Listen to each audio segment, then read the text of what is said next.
5, 4, 3, 2, 1.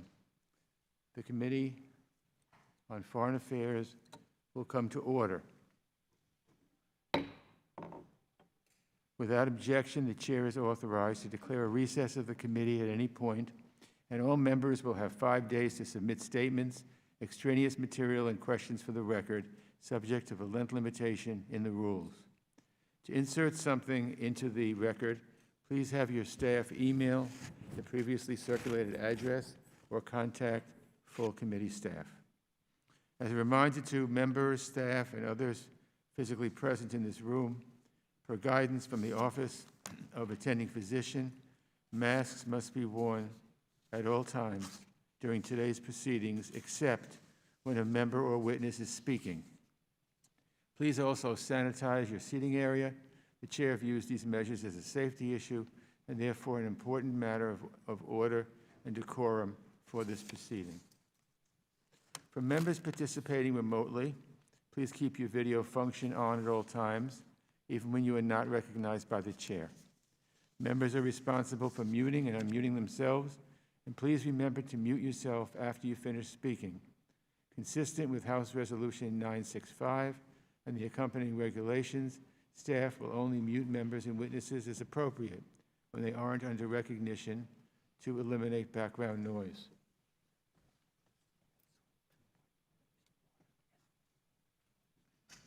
I see that we have a quorum, and I now recognize myself for opening remarks. Let me welcome our witnesses. As I've let the ranking member know, I'll be going considerably longer than the customary 5 minutes for my statement this morning, and of course I'll yield to Mr. McCall for the same amount of time I consume. But we do have a lot to go over before we hear from our witnesses. On the evening of May 15th, a Friday, the President notified Speaker Pelosi that he was removing the State Department Inspector General, Steve Lennox. The law requires 30 days' notice to fire an IG, so Mr. Lennox's last day was technically June 14th. The President and the Secretary, however, violated the spirit of the law by immediately placing Mr. Lennox on leave and locking him out of both his office and his email. In the days that followed, both the President and Secretary Pompeo made clear that the firing came at Mr. Pompeo's urging. I predict that today we may hear the refrain repeated that the President has the power to fire an Inspector General whenever he wants to, so long as he provides the reasons for the firing to Congress. No one's doubting that. I don't think in the last 4 months I've heard anyone say otherwise. The President has that power. But we've seen again and again in the last 4 years, the President shows very little reluctance to abuse his power. And in May, when Mr. Lennox was removed, the President had been on a firing spree of inspectors general, the executive branch's independent watchdogs who help provide accountability and transparency in our government. With that in mind, and in need of information provided to the committee that Mr. Lennox's firing may have been retaliatory in nature, again, something that would represent an abuse of power, the committee launched an investigation into Mr. Lennox's removal, along with the Committee on Oversight and Reform and the Senate Foreign Relations Committee Minority Office. While the State Department has refused to date to produce any of the records we requested related to the firing, witnesses have come forward and given us a lot of good detail and context. Reports in the press have shed even more light on this matter. Now, here's what we know. Mr. Lennox's firing was not a spur-of-the-moment decision. While Mr. Lennox was told on May 15th that he was being pushed out, his temporary replacement, Ambassador Steve Ackard, had already been lined up for a month or more.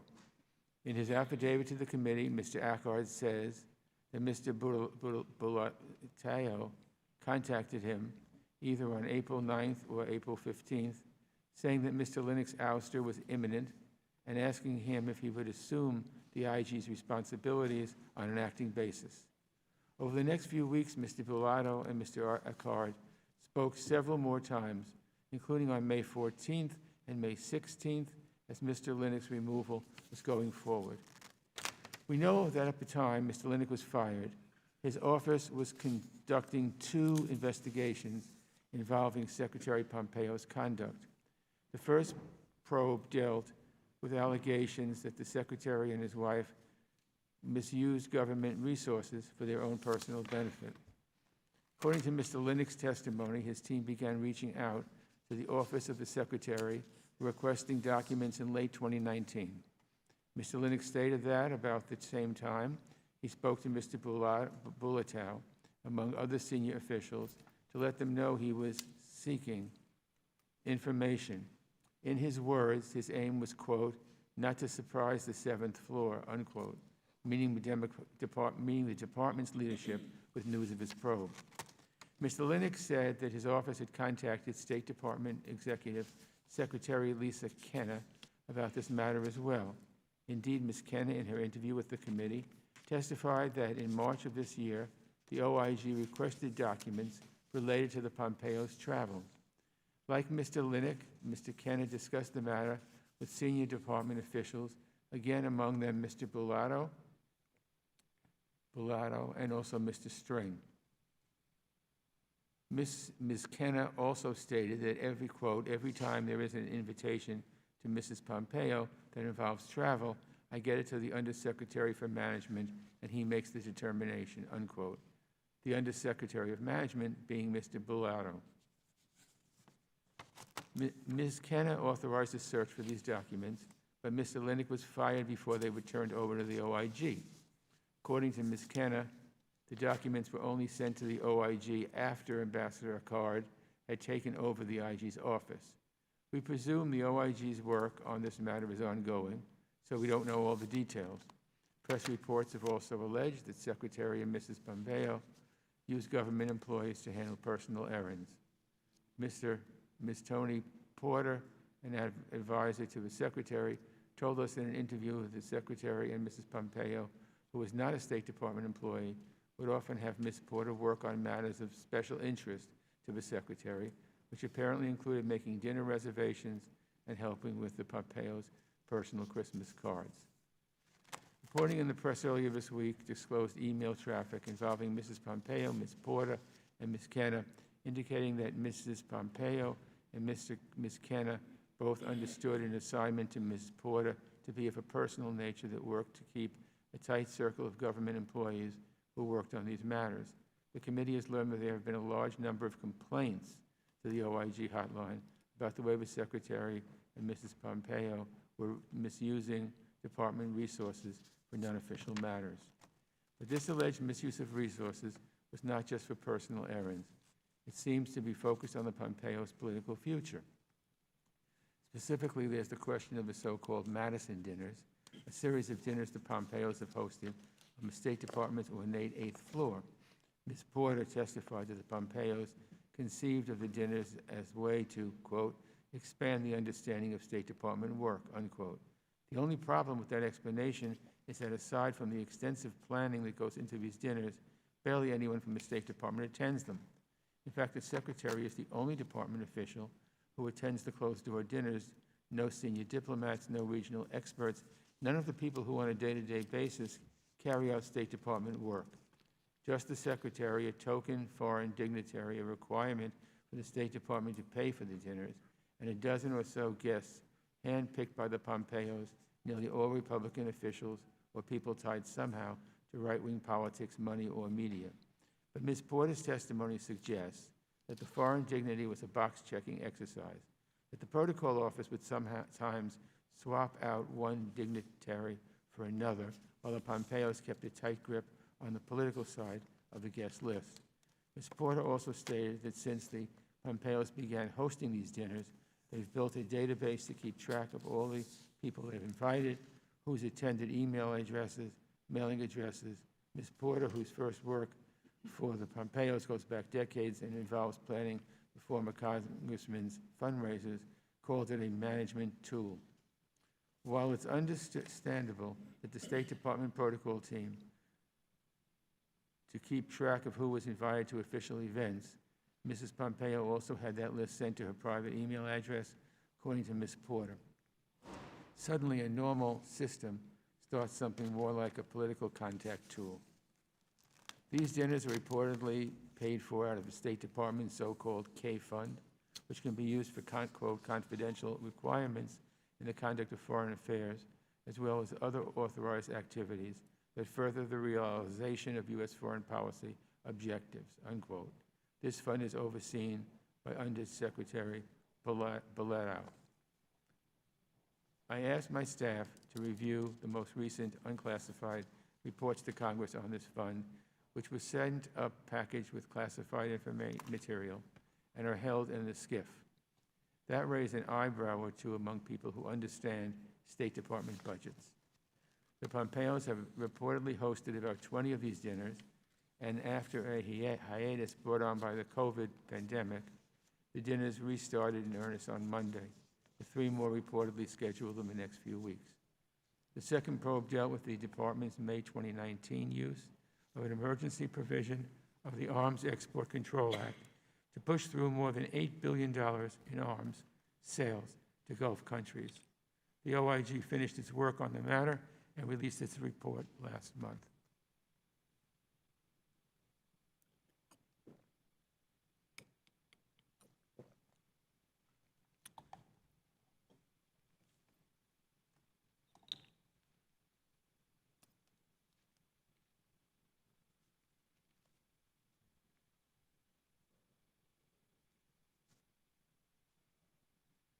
There's a lot to unpack here, and it's important that we lay it all out.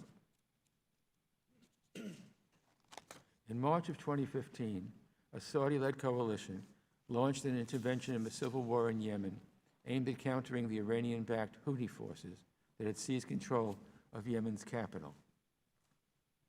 The Obama administration initially supported this effort through arms sales and logistical support. Our partners in the Gulf face very real security challenges that threaten freedom of navigation and U.S. troops stationed in the Middle East. Over time, however, it became increasingly clear that the Saudis were acting recklessly in the way they were carrying out that campaign with U.S. weapons. Excuse me. Civilian casualties mounted. A humanitarian crisis began burning out of control. The Obama administration pushed pause on the sale of American weapons to the Saudis and their partners. When President Trump took office, it was an early priority of his administration to get the flow of weapons going again, but the concerns about civilian casualties had not gone away, and lawmakers on both sides of the aisle, myself included, began putting holds on sales of the most lethal weapons used in this war. Most notably, a sale notified in April of 2018 for 120,000 Paveway precision-guided munitions, sometimes called smart bombs. Congress also passed legislation requiring a certification from the administration that the Saudis were taking adequate steps to reduce civilian casualties. On August 9, 2018, the Saudi-led coalition blew up a school bus, killing more than 25 children and injuring scores more. Just over a month later, in spite of this, Secretary Pompeo certified to Congress that the Saudi and Emirati governments were, quote, undertaking demonstrable actions to reduce the risk of harm to civilians, unquote. Congress didn't buy it, and the hold on these weapons sales remained in place for nearly 9 more months while the carnage went on unabated in Yemen. Mr. Charles Faulkner, who until last summer was an official in the State Department Legislative Affairs Bureau, told us in his interview that Congress's concerns about civilian casualties were legitimate. In fact, he said that many State Department officials shared those same concerns. How could you not? We've seen all the images: collapsed building, twisted metal, mangled bodies, starving children. We in Congress challenged the administration to provide assurances that U.S. weapons would not be used to kill civilians or destroy civilian infrastructure. But Secretary Pompeo wanted a different way forward. After all, as Mr. Faulkner told us, moving ahead with lots of weapons sales was a major priority for the White House. For Mr. Pompeo, the logjam in Congress had to be broken, and in April 2019, Mr. String told Mr. Faulkner that he had found a way to do it: tell the world the sky was falling. Under the Arms Export Control Act, an administration can bypass the normal congressional approval process by declaring an emergency. Mr. Faulkner testified that he was worried about what impact such an action would have on the department's relations with Capitol Hill. After all, Senator Menendez's and my concerns about civilian casualties hadn't diminished. Nevertheless, on May 24th, 2019, the State Department notified Congress that the administration was declaring an emergency and therefore moving forward with 22 arms sales, packages mostly for Saudi Arabia and the UAE.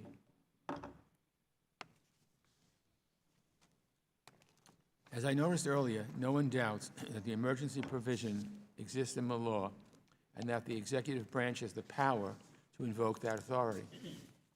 To my knowledge, no one has suggested otherwise, despite some of the spin we've heard from the State Department. But the question since last May has been, quote, did Secretary Pompeo abuse that power when he declared an emergency? Was the emergency phony? Was it a mere pretext to circumvent congressional oversight? Those questions are why members of this committee asked Mr. Lennox in June of last year to look into that decision. The findings of that probe are eye-opening. The OIG found, consistent with what I just said, that the emergency declaration did not violate the letter of the law. That's because Congress did not define the term emergency, leaving it up to a normal administration's common sense. But the OIG also stated explicitly that it did not assess whether there was a real emergency underlying that declaration. Frankly, they didn't need to make that assessment. The facts speak for themselves. Excuse me.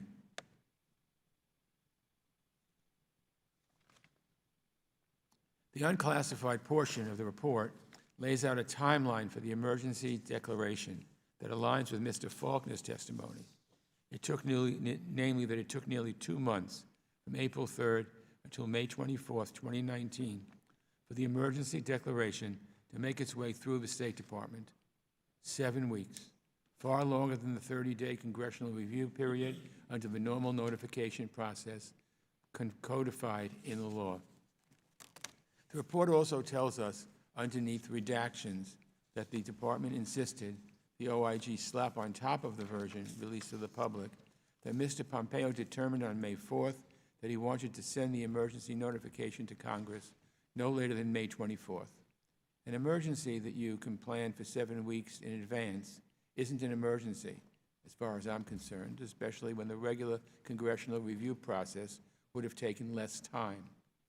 I have to note that Mr. Cooper testified before this committee last year that the emergency that required this extraordinary action arose between May 21st, 2019, when Mr. Pompeo briefed Congress, and May 24th, 2019, when the declaration was transmitted to us.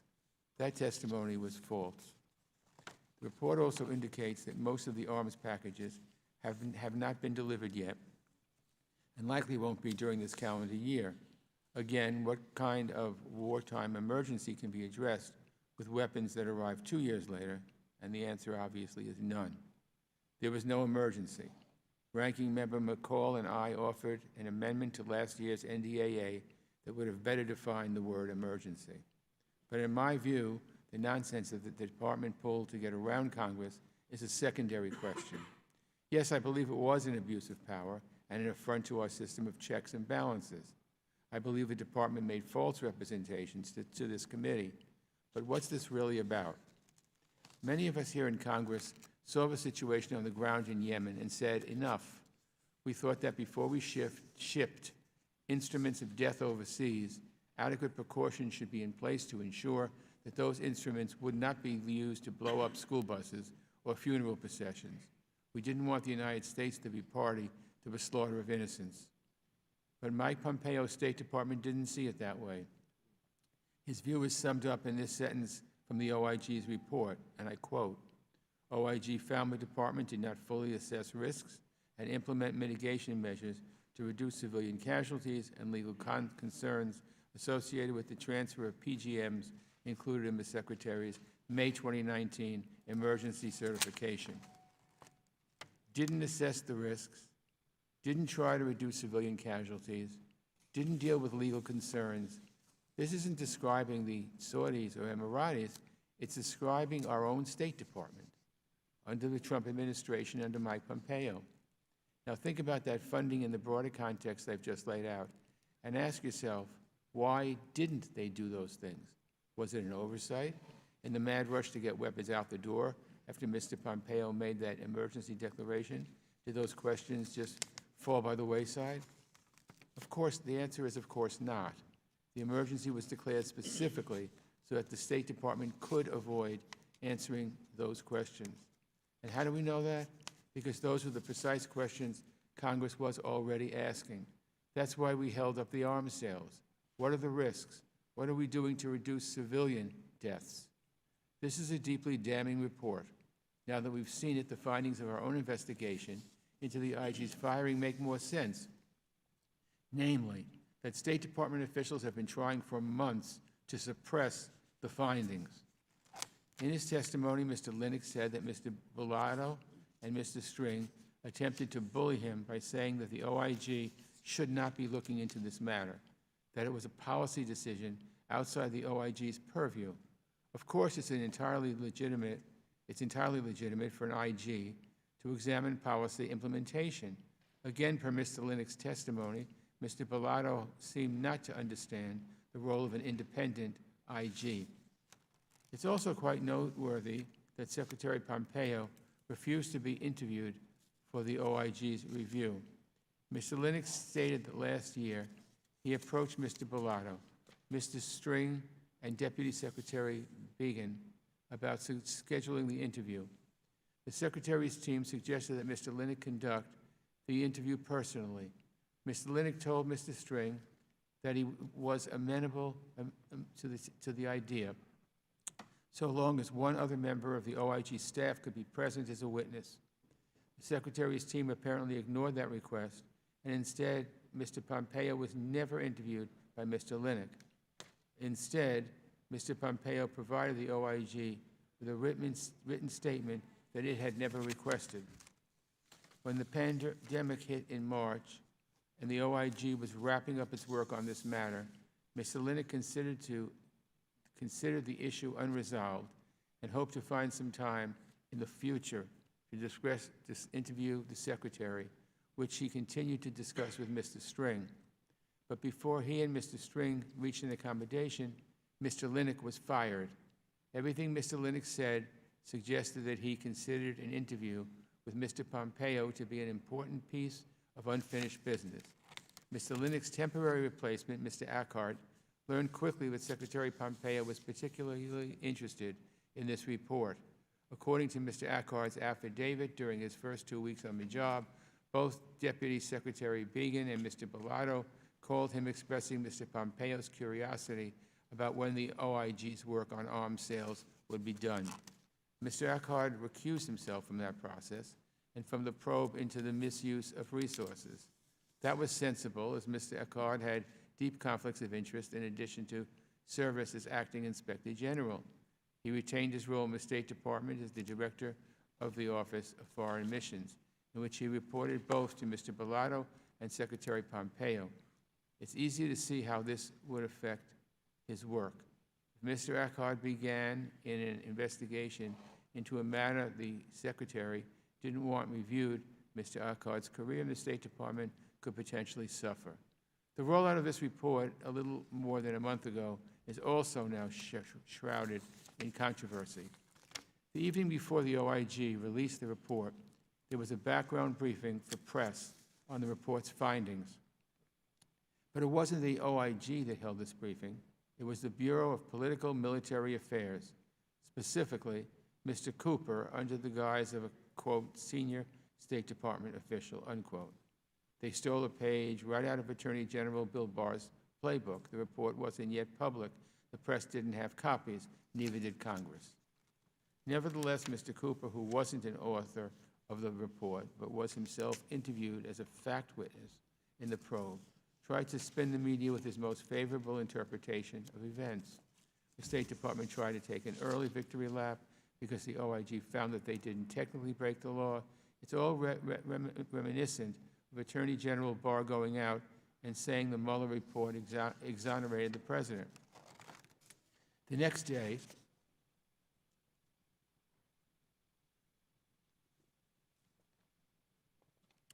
The next day, the unclassified version of the report was released to the public with a number of key redactions. The public version of the report hid the timeline that undercuts the department's claim of an emergency. In the public version, the timeline only runs from May 21st, when Mr. Pompeo briefed Congress, to May 24th, when the emergency certification was sent to Congress. Hidden are the other dates stretching back to early April, when the emergency authority was first considered. Other redactions hid the fact that few of the weapons at the time of the OIG's review had been delivered.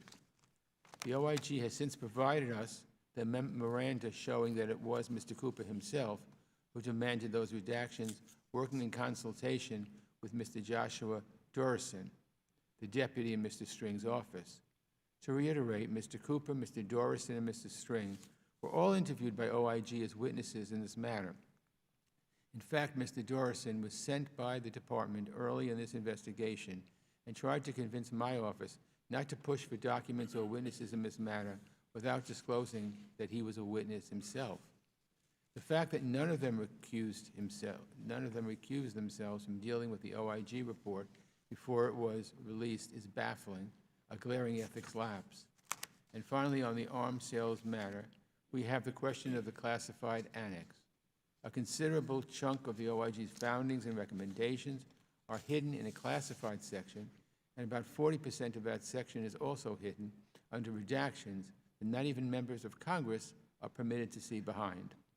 And again, Mr. Cooper decided that members of this co-equal branch of government, that this committee, which authorizes and oversees the State Department, should not have access to the OIG's findings. It boggles your mind. So to recap, we have two OIG investigations that are potentially embarrassing for Mr. Pompeo. In March of 2019, both of these probes are ramping up, getting closer and closer to the Secretary and his top advisors. Then in April, Mr. Bulatao tells Mr. Akkad that Steve Lennox's days as IG are numbered. After a few weeks of back and forth with the White House, Mr. Lennox is out. In the aftermath, Mr. Pompeo pushes Mr. Lennox's replacement to find out when the arms sales report is going to be ready. And when Ms. Porter is contacted by the IG to sit for an interview dealing with misuse of resources, Mr. Bulatao assures her that there's no need to rush to get it on the calendar. Now, Secretary Pompeo and Mr. Bulato's version of why Mr. Lennox was fired centers on how the Daily Beast obtained information about a draft OIG report dealing with illegal personal practices by Brian Hook, another high-ranking State Department political appointee. After the article ran, senior department leadership wanted an investigation into the leak, including the possibility that the draft report leaked from the OIG. I have to note here the reporting in the press was all accurate. The IG did find that Mr. Hook engaged in prohibited personal practices, discriminating against a career employee. He was not disciplined by Secretary Pompeo or Undersecretary for Management Bulatao. He's still at the department despite press reports indicating that he was leaving. Mr. Bulatao has claimed that Mr. Lennox didn't do what he promised, which is namely to chase down Marik. Mr. Lennox's testimony directly contradicts that in precise detail. Mr. Bulatao has pointed to the fact that Mr. Lennox did not turn over the complete findings of the leak investigation, findings that cleared Mr. Lennox and his office. Mr. Lennox addressed that as well, saying he was concerned that members of the OIG staff named in the report would face retaliation. Well, guess what? As soon as the State Department finally got hold of that report, they leaked it to the Daily Caller, names and all. Mr. Lennox was no dummy. We'll get into more of that later, but Mr. Bulatao, I consider the version of events you laid out in your June 1st letter to be misleading at best. I urge you to think long and hard if you're considering repeating those claims here on the record. And ultimately, it will be up to the American people to decide which version of events is more credible. Did Mr. Pompeo fire his agency's independent watchdog because of the way he handled the investigation into unproven allegations of a leak in the OIG? Or did Mr. Pompeo fire him because he was getting closer and closer to matters that were embarrassing to Mr. Pompeo and his family, matters that implicated the State Department in a scheme to bypass Congress and sell lethal weapons that might be used for war crimes. For me, the IG's firing fits into something much bigger. Everything we're looking at, the arms sales, the misuse of resources, firing of the IG, followed by the effort to smear him, the excruciating process of getting the State Department to cooperate with the investigation, with this investigation, and the constantly shifting conditions and snide letters explaining to Congress how we should conduct oversight, the ad hominem attacks on myself and my staff, the lies. Mr. Bulatao, we didn't refuse to hear from you for 4 months. You wouldn't take yes for an answer. At first you wanted to brief us. Well, this is an investigation, not a policy concern. We needed information in a formal setting on the record. Then we had you scheduled to be here in July. Deputy Began called me the last minute, despite the department's claims that I refused to speak to him, imploring me to postpone the hearing, which I did. When we tried to reschedule, you moved the goalposts, laying out a laundry list of new conditions. We had to drop requests for all the other witnesses. We had to have a joint hearing with the Oversight Committee. We could only hear from you for 2 hours. What this is all about is that you and Secretary Pompeo apparently think you should be able to do whatever you want and not face accountability or scrutiny of any kind. Congress is blocking weapons sales. Find a way around. The IG is looking at how the Secretary spends taxpayers' money. Fire him. The report shows that we made up a phony emergency and didn't do our due diligence to prevent civilians from being killed. Cover it up, spin it, hide it in a classified annex. Redact, redact, redact. Foreign Affairs Committee is investigating. Blow them off. Cancel their briefings. Call them names. Tell them we know better. And you pat yourself on the back when it's determined that you technically follow the process laid out in law. More Yemeni children may die, but your scheme to make an end run around Congress wasn't illegal, strictly speaking. Congratulations. There is, at the highest levels of the State Department, a fundamental misunderstanding, as far as I'm concerned, of the way our government is supposed to work, of the way public service is supposed to work. It explains why Mr. Pompeo is potentially facing contempt of his body in which he used to serve. I still hope we'll find a way to avoid that, but we'll have to see what happens. I appreciate everyone's indulgence. These are complicated matters, and it's important that our members and those watching understand the whole timeline. We've got a lot more to cover. I'll soon recognize our witnesses for 5 minutes each for an opening statement, pending which I'll yield to our ranking member, Mr. McCall, for as much time as he'd like to use. Thank you, Mr. Chairman, and thank you, Undersecretary Bulatao and Assistant Secretary Cooper, Advisor String, for your presence. Before addressing the substance of today's hearing, I'd be remiss if I did not take this opportunity with senior State Department officials here today to acknowledge that yesterday, for the first time in 25 years, Israel established diplomatic relations with 2 Arab countries. I had the honor to be in attendance yesterday at the White House when these historic Abraham Accords were signed. In my opinion, this is a game changer for the Middle East. It's a bad day for Iran, and it would not have occurred but for the extensive diplomatic engagement of this administration. So congratulations for this historic accomplishment. The news of Inspector General Lennox firing did come as a surprise. Inspector Generals are an essential tool in helping Congress execute its constitutional oversight of the executive branch. And anytime one is terminated, it naturally will raise some questions. However, Inspector Generals, like other officers in the executive branch, as the chairman stated, do serve at the pleasure of the president. I also want to emphasize that the Inspector General has a team, and their investigative work continues even after removal. And while I believe the president complied with both the law and with precedent from previous administrations and his termination of Mr. Lennox, some questions surrounding his removal remain, and thus why we're having the hearing today. I'm pleased, though, that all three of you are here to shed more light to the public on the President's decision. And I do think it will be revealing, and I think we'll understand it better. And it's important to note that this is not the first action Congress has taken regarding this matter. Over the course of this year, the committee has conducted multiple interviews with current and former State Department personnel, spoken to Acting Inspector General, and conducted an interview with Mr. Lennox himself.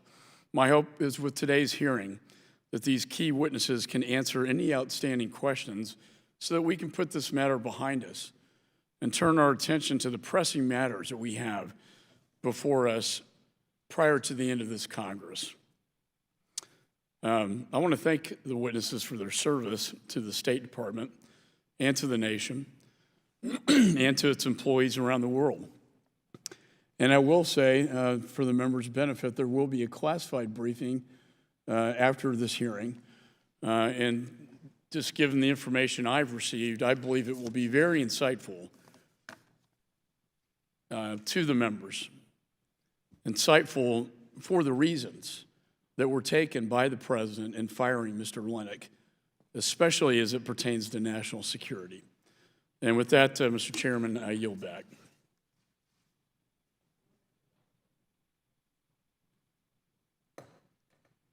It's after this. Yeah.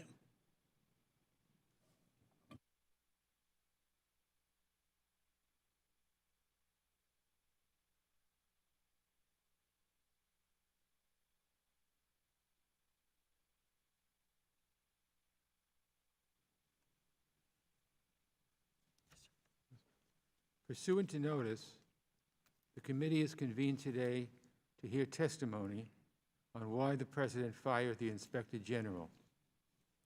Our witnesses this morning are the Honorable Brian Bulatao, sorry if I mispronounced your name, Undersecretary of State for Management, Mr. Mark String, the Acting State Department Legal Advisor, and the Honorable R. Clarke Cooper, Assistant Secretary of State for Political and Military Affairs. As a matter of custom on this committee, we don't swear in witnesses, but obviously you are all required by law to answer questions from Congress truthfully. Without objection, your complete written testimony will be made part of the record of this hearing, and I'll recognize you for 5 minutes each to summarize your testimony. Mr. Bulatao, we'll begin with you. Mr. Chairman, Ranking Member McCall, and distinguished members of the committee, I appear here today on a matter of great importance and great interest to both the committee and to the Department of State. And that is the critical role Inspector Generals have in reviewing and promoting the efficiency and the effectiveness of the operations of the executive branch, particularly the Department of State. With your approval, I'd like to submit a written statement for the record. I'll try and keep my remarks as brief as possible. But let me start by saying I've had the privilege of working with many Inspector Generals over the last 30-plus years, starting with my service as an infantry officer in the United States Army, continuing in my role as the Chief Operating Officer of the Central Intelligence Agency, and currently now in my capacity as the Undersecretary of State for Management. Through these experiences, I've gained firsthand appreciation for the critical role that IGs play in the executive branch. An effective IG illuminates. They shine the light on the areas that we need to improve, preventing and detecting waste, fraud, and abuse, so that we can collectively achieve outstanding results. We rely on the role of the IG to serve as a catalyst for effective management and internal controls, especially given the scope and our operations in every part of the globe. Unfortunately, Steve Lennox did not fulfill this role. His failures were substantial and numerous and fell into three broad categories: failure to execute on the core mission of the IG, failure to take care of the IG team, and failure to lead with integrity.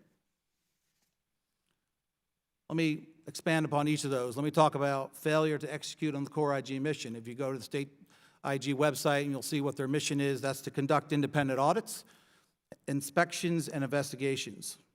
First, Mr. Lennox failed to complete the fiscal year 19 annual audit of the State Department financial statements in a timely manner, as required by laws passed by Congress. The agency financial reports are our key accountability document and principal report to the President, to Congress, and to the American people to disclose our financial status regarding the assets and resources that you have entrusted to us.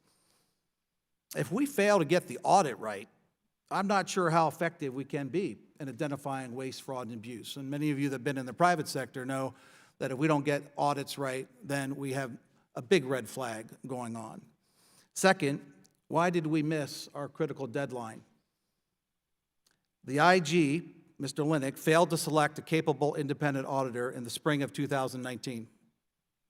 The one selected by IG Lennox Technical Evaluation Panel lacked the experience and the skill to complete the audit, so the department had no choice but to remove the lead auditor and restart the annual audit. By the way, there was a very real risk that we would have no opinion done by the time it was over.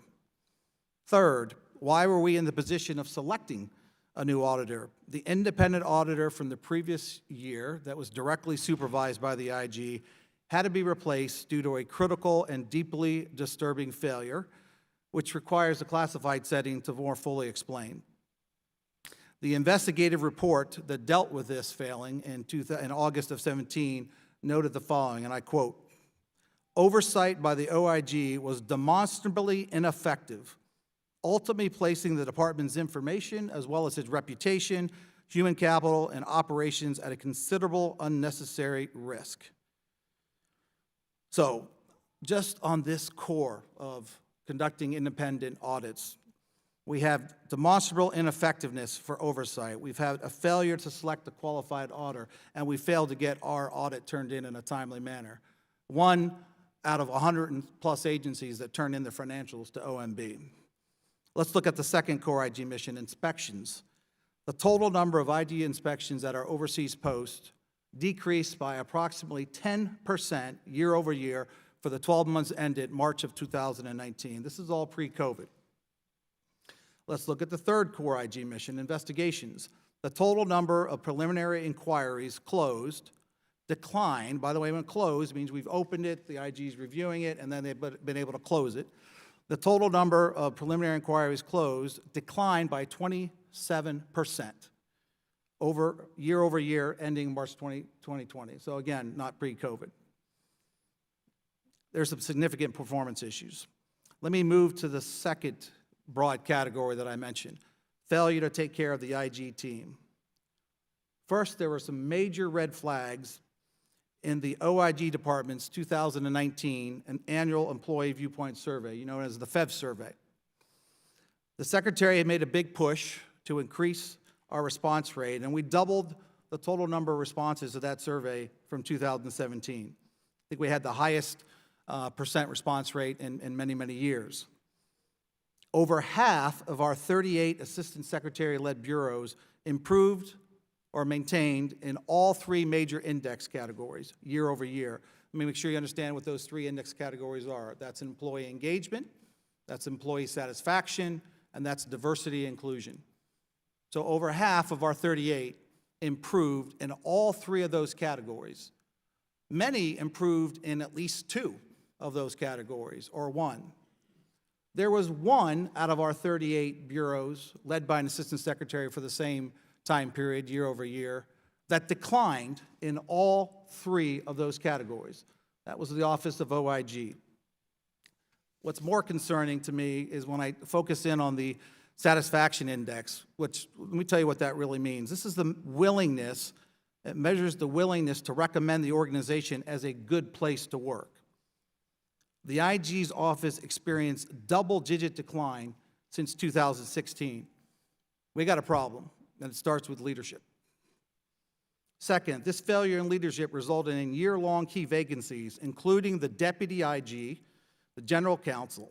And it doesn't surprise me now, seeing what the results of the FEV survey were, that such a negative trend and folks' willingness to recommend the IG as a good place to work. No surprise that it took a long time to try and fill that number 2 position, and why it stayed vacant for 12 months. Third, the OIG failed to provide status on training on the fundamental values of diversity and inclusion. It's our one-team theme. We talk about professionalism, integrity, responsibility, and respect, and the OIG responded, I quote, "These are not our core values." And again, it doesn't surprise me, because when I look at specific aspects of the employee survey, I'll highlight these 3. One question: employees, IG employees, are protected from health and safety hazards on the job. The negative or neutral responses were 24% worse from the IGs than the department writ large. Another question: my organization has prepared employees for potential security threats. 40% of the IG's workforce answered negatively or neutral to that question. 40%. The State Department, we had about 10% answer negative or neutral. That's a significant red line for me. The work I do is important. That answer was 42% worse than the State Department writ large. Again, there is a leadership challenge here in the IG. Let me hit my third broad area that I mentioned. This is the failure to lead with integrity, and the one that is very concerned with me. First, the IG failed to self-report a leak of a draft IG report in September of 2019 to the Council of Inspector Generals on Integrity and Efficiency, known as CIGI. I'll just call it the Integrity Council, as he was directed to by the department. Instead, he hand-selected his own investigator. This was the DOD IG, without informing the department. The Deputy Secretary informed IG Lennox very clearly that if he encountered any issues with referring this in writing to the Integrity Committee, these allegations of wrongdoing by him or by his designated staff members, to promptly inform him of any issues. That never happened. Second, he then repeatedly refused to share this report with the department. He reports to and is under the general supervision of the Secretary of State by law, and he's not above accountability. The IG withheld the DOD IG report from the department leadership, and as far as we know, the entire IG team, despite there being numerous requests calling into question to see this report. The IG's testimony suggested that we never asked for a copy. This is just plain false.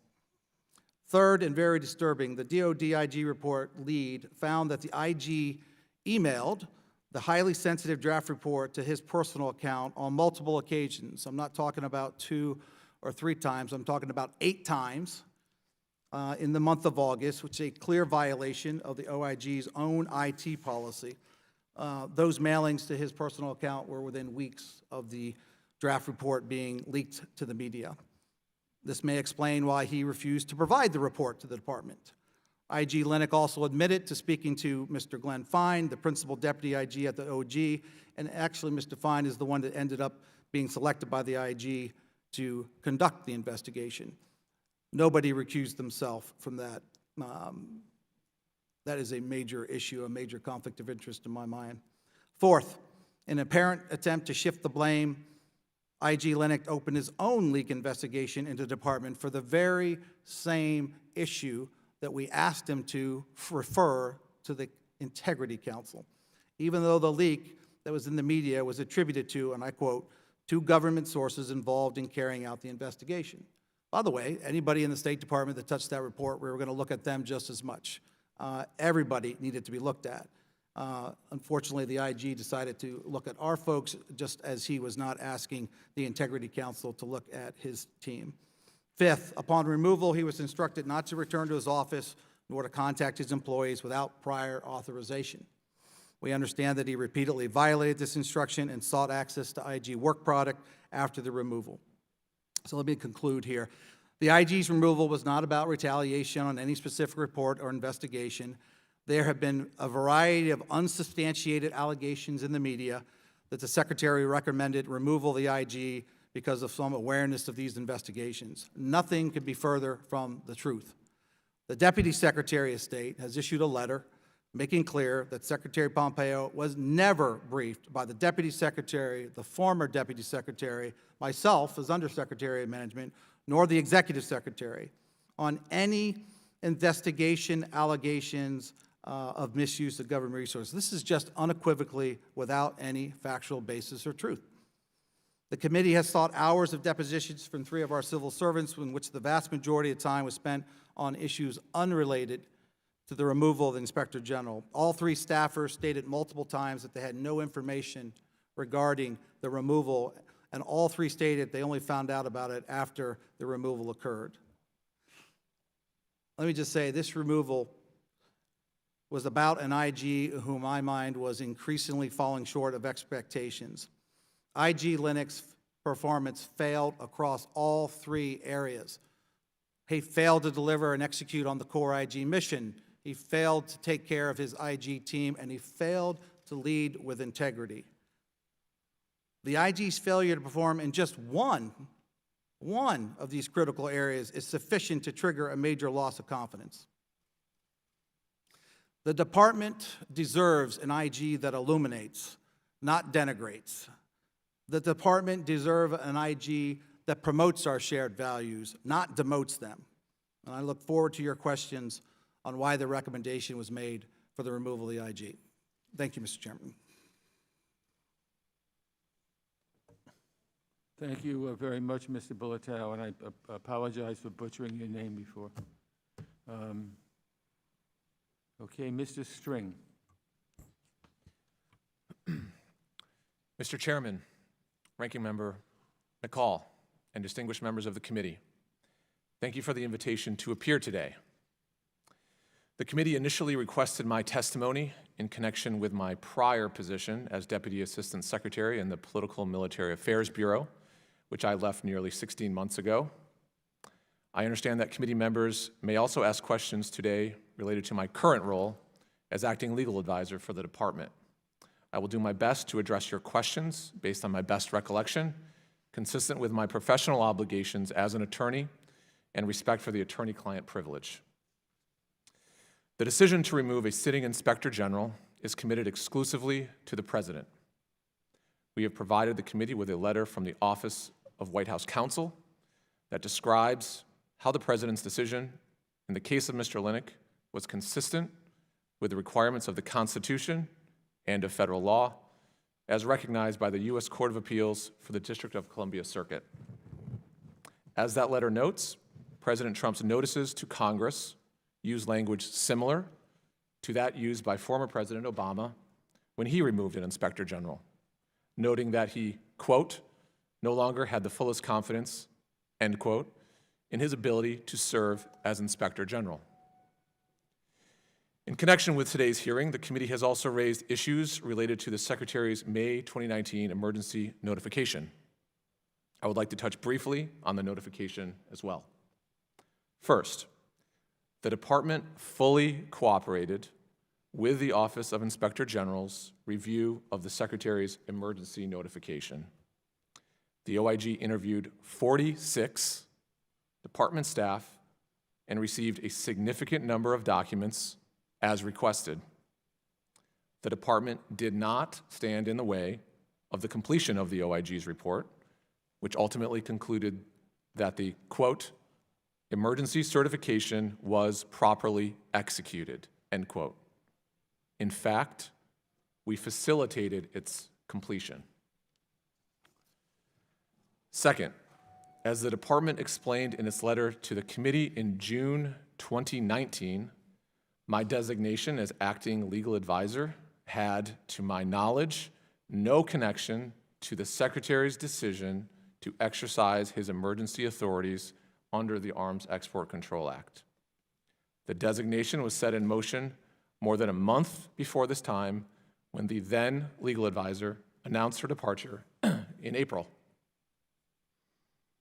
As I recall, the Office of the Legal Advisor developed the legal advice through the career attorneys in the Office of the Legal Advisor in advance of my transition to the office. I was expected to serve as a bridge between the former legal advisor and the confirmation of a new legal advisor based on my significant relevant experience and understanding of the functioning of the Office of the Legal Advisor. Leading that team of talented lawyers over the past 16 months has been a distinct honor and privilege, and I appreciate their professionalism and commitment to serving our nation, especially during these extraordinary times. Thank you again for inviting me to testify today.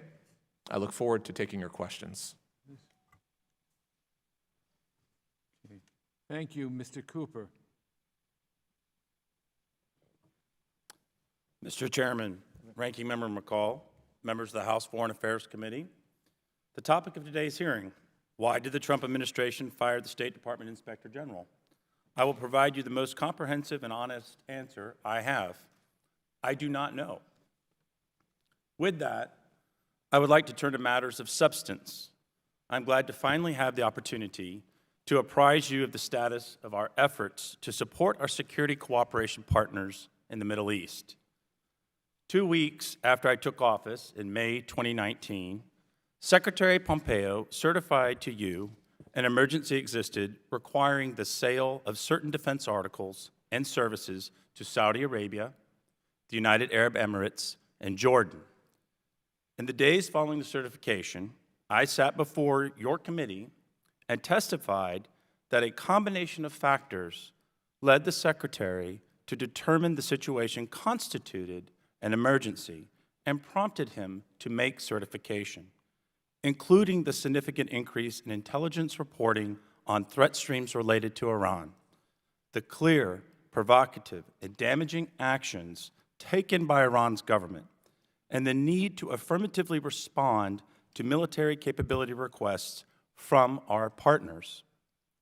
As such, any response I provided members' questions during that 2019 hearing, including Representative Levin, must be understood in the context of my opening statement and statement for the record, as well as my complete testimony before Congress, all of which are a part of public record, all of which are certainly available on what I would say the extended version of C-SPAN, or the full version of C-SPAN.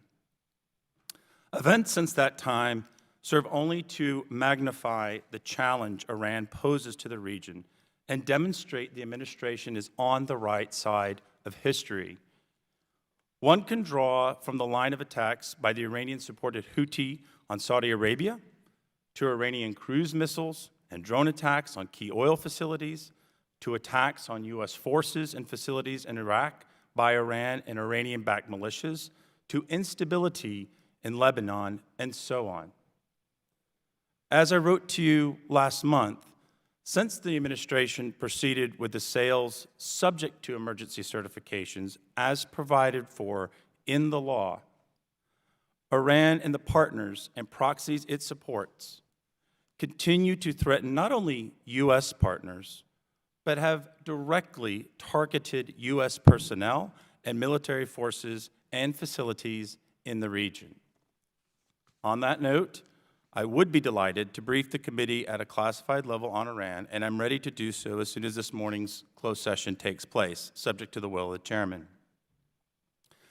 But let me draw for you another line from sanctions and emergency certifications dating back over 40 years to the designation of the Iranian Revolutionary Guard Corps as a foreign terrorist organization this spring, to the certification of emergency arms transfers to our partners, and ultimately, as Mr. McCall referenced this morning, the signing of the transformative Abraham Accords, not 24 hours ago and barely a mile from where we sit today.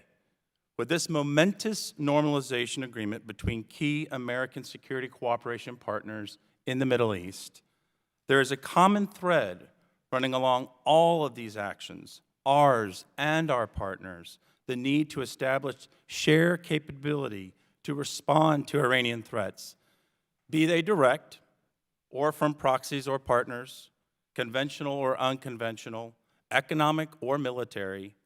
And while we may disagree on some of the specifics of these responses, I know that you, Mr. Chairman, as you acknowledged in your opening statement, we do see eye to eye when it comes to the nature of the threat that Iran poses and the need to ensure the security of our key partners in the region.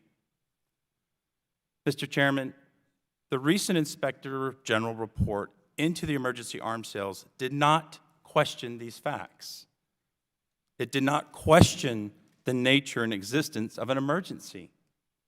Instead, the IG report concluded the Secretary's emergency certification was executed in accordance with the requirements of the Arms Export Control Act.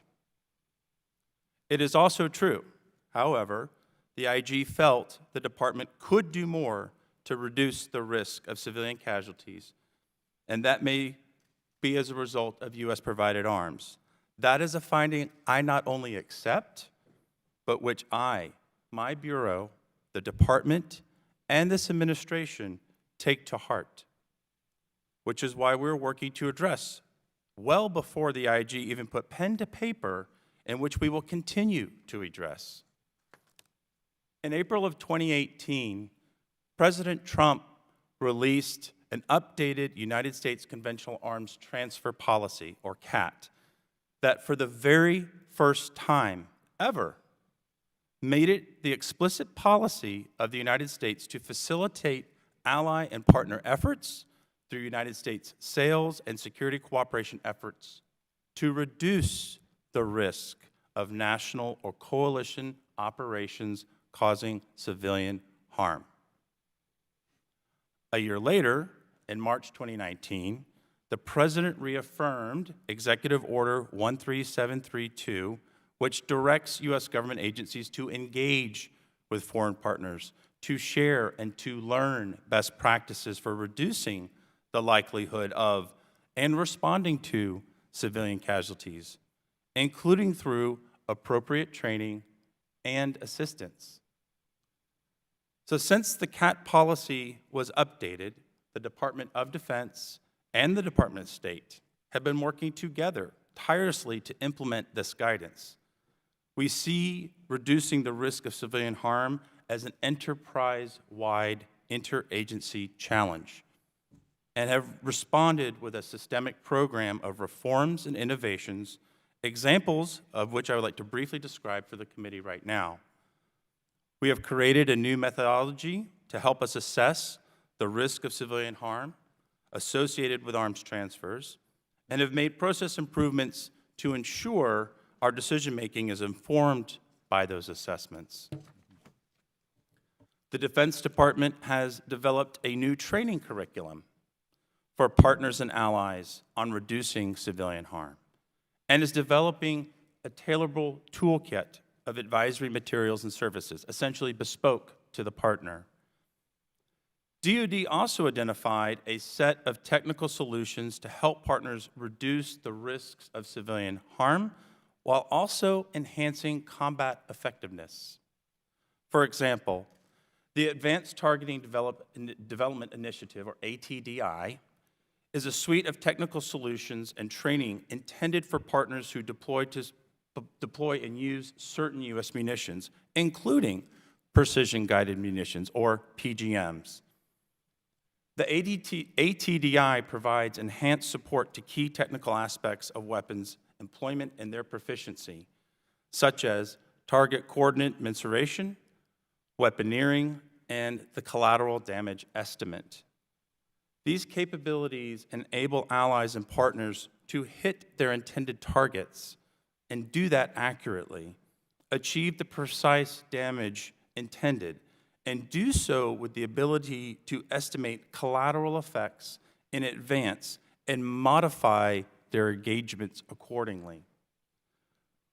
With these processes, analytics, and toolkits now in hand, we also have been increasing our outreach to partners and engaging with them proactively in discussions on how they can reduce the risk of civilian casualties to its lowest possible level. The right time for that conversation is now.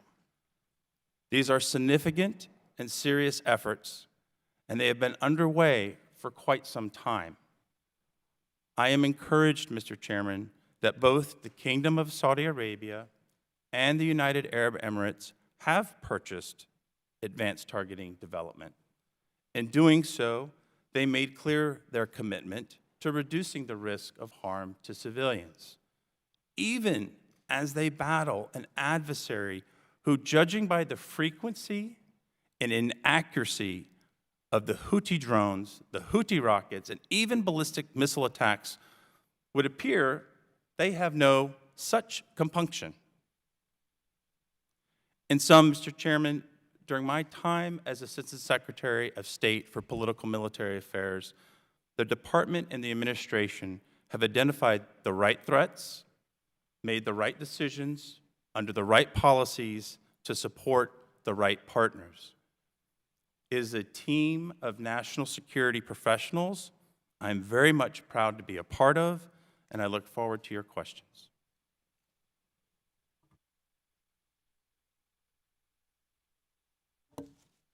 Thank you very much. We'll now go to the question part of our hearing. I'll now recognize members for 5 minutes each pursuant to the rules, all time yielded as for the purpose of questioning our witnesses. Because of the hybrid virtual format of this meeting, I will recognize members by committee seniority, alternating between Democrats and Republicans. If you miss your turn, please let our staff know, and we'll come back to you. If you seek recognition, you must unmute your microphone and address the chair verbally. And as we start questioning, I will start by recognizing myself.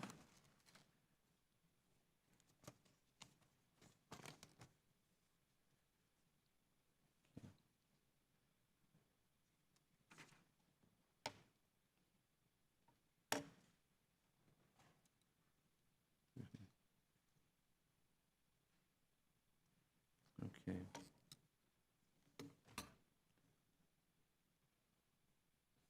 A little trouble with the glasses. We have so much to cover today, but at the outset, I want to correct the record on a few things. I regret that Mr. Pompeo has attacked this committee, its staff, and myself during the course of this probe, all of it unfounded. And so while I'm glad you're all here today, it shouldn't have taken this long from the start. I ask that you, Mr. Bulatao, appear for a transcribed interview to discuss why the Inspector General was fired. The department rejected my offer and urged that you brief the committee privately. I think it's clear why that wasn't enough for us. When the committee conducts an investigation of this importance, it has to be done formally and on the record. We needed you and your colleagues to speak on the record before Democrats and Republicans on this committee to answer serious questions about the IG's firing. When the State Department offered that you testify, I immediately accepted. The department pulled you back from my hearing at the last moment and then conditioned your testimony on our not talking to anyone else on the record. I hope everyone here today understands that we could not accept that. So again, it's good the three of you are testifying now, but frankly, we should have been able to do this a few months ago and without the acrimony we've experienced. So let me ask this question for everybody. Would you all agree that inspectors general serve an important function, providing accountability and transparency? I'd like to know yes or no. Let's start with Mr. Bulatao. Yes, Mr. Chairman, they Thank you. perform a critical function. Mr. Cooper. Yes, Mr. Chairman, the Inspector General performs a very critical function. Thank you. Mr. String. Yes, Mr. Chairman, I agree. Thank you. Would you all agree that firing an IG in order to cover up wrongdoing would be an abuse of power? And yes or no? Let's start again with Mr. Bulatao. If you assume there's a cover-up of any wrongdoing, yes. Mr. Cooper. The firing of the IG is the purview of the executive. If there was due cause, as has been laid out, there is no cover-up. Okay. Mr. String. Mr. Chairman, as we've described, the IG serves at the pleasure of the President. Okay. I'm not quite getting an answer, but okay. Let me ask you all this. Do you acknowledge Congress's constitutional responsibility to conduct oversight of the executive branch policies and operations, yes or no, Mr. Bulatao? Yes, Mr. Chairman, I understand the oversight responsibility of Congress. Thank you, Mr. Cooper. Mr. Chairman, yes, understand the Article I authority and oversight of Congress. Thank you, Mr. String. Yes, Mr. Chairman, I recognize the oversight responsibility of the Congress.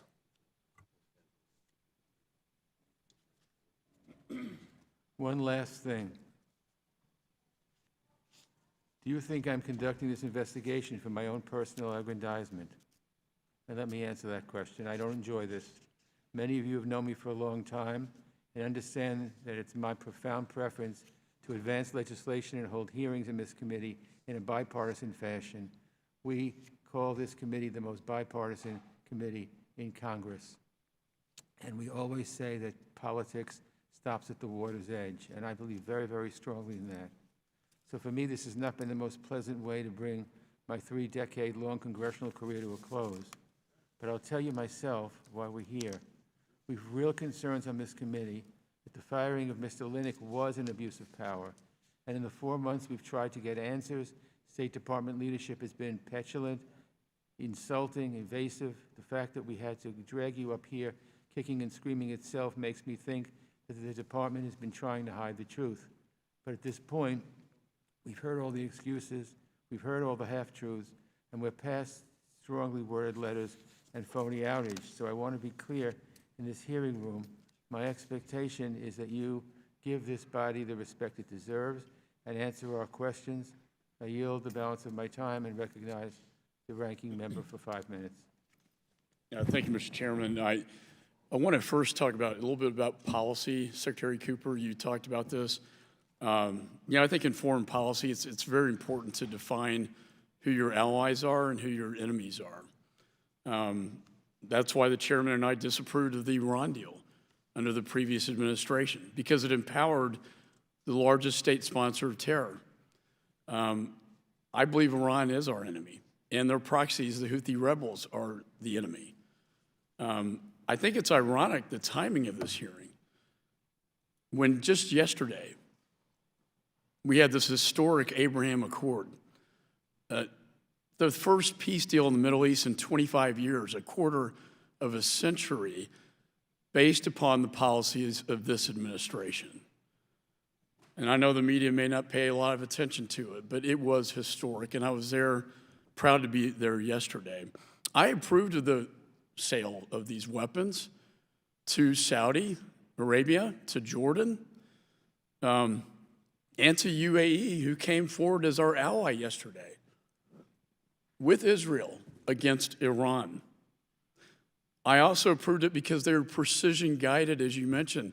It actually decreased civilian casualties because of the precision guided weapons. I think the threat from Iran is real, and that is why the Secretary made this policy decision to sell the weapons, as did the President. But I want to go to Secretary Bulatao. I think the issue at stake here is, was this a permissible firing? Of course, the President, as legal counsel stated, has the authority, but did you have justification to do this? And he cited basically 3 main reasons, any of which I think would be adequate for the firing.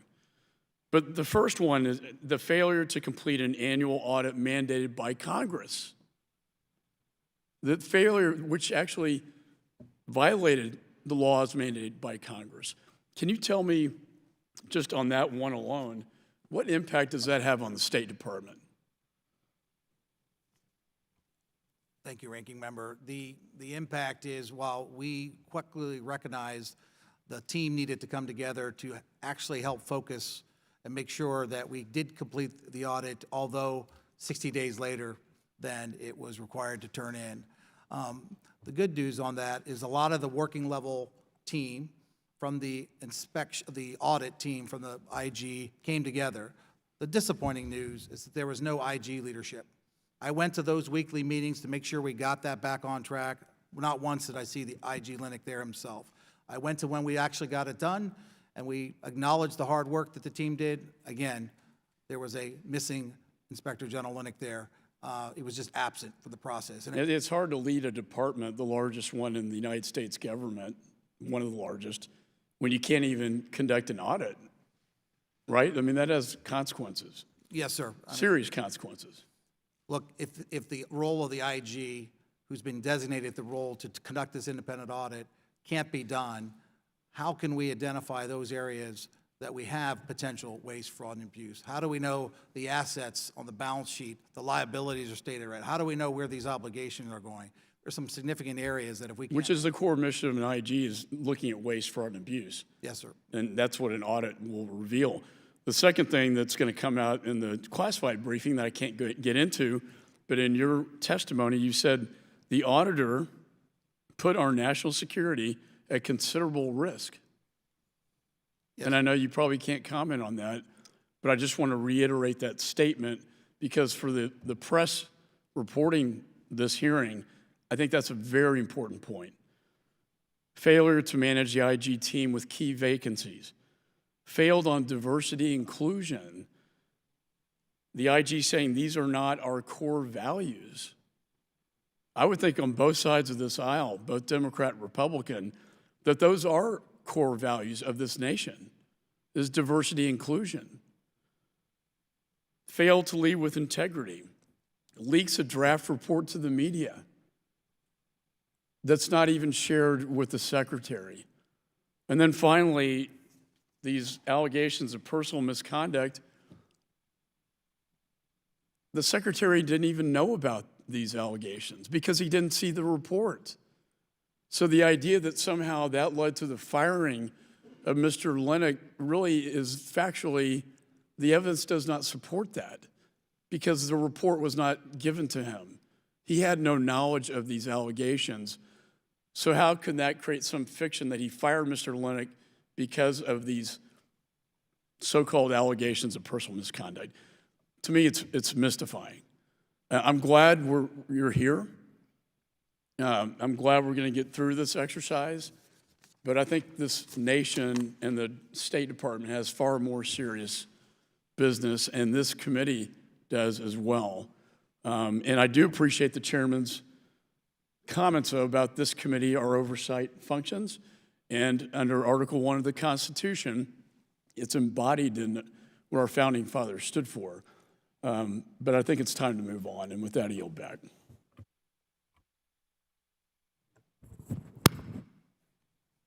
Before I call on Mr. Sherman, I just want to say that I, too, was at the White House yesterday, and I, too, think that the accords between Israel and the Arab states are good and important, and I commend the President and everybody who was involved with it.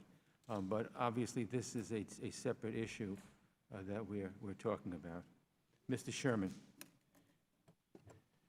Thank you for having this virtual and in-person hearing. And after I ask my questions, I'll vacate my spot here so that others can ask their question in person.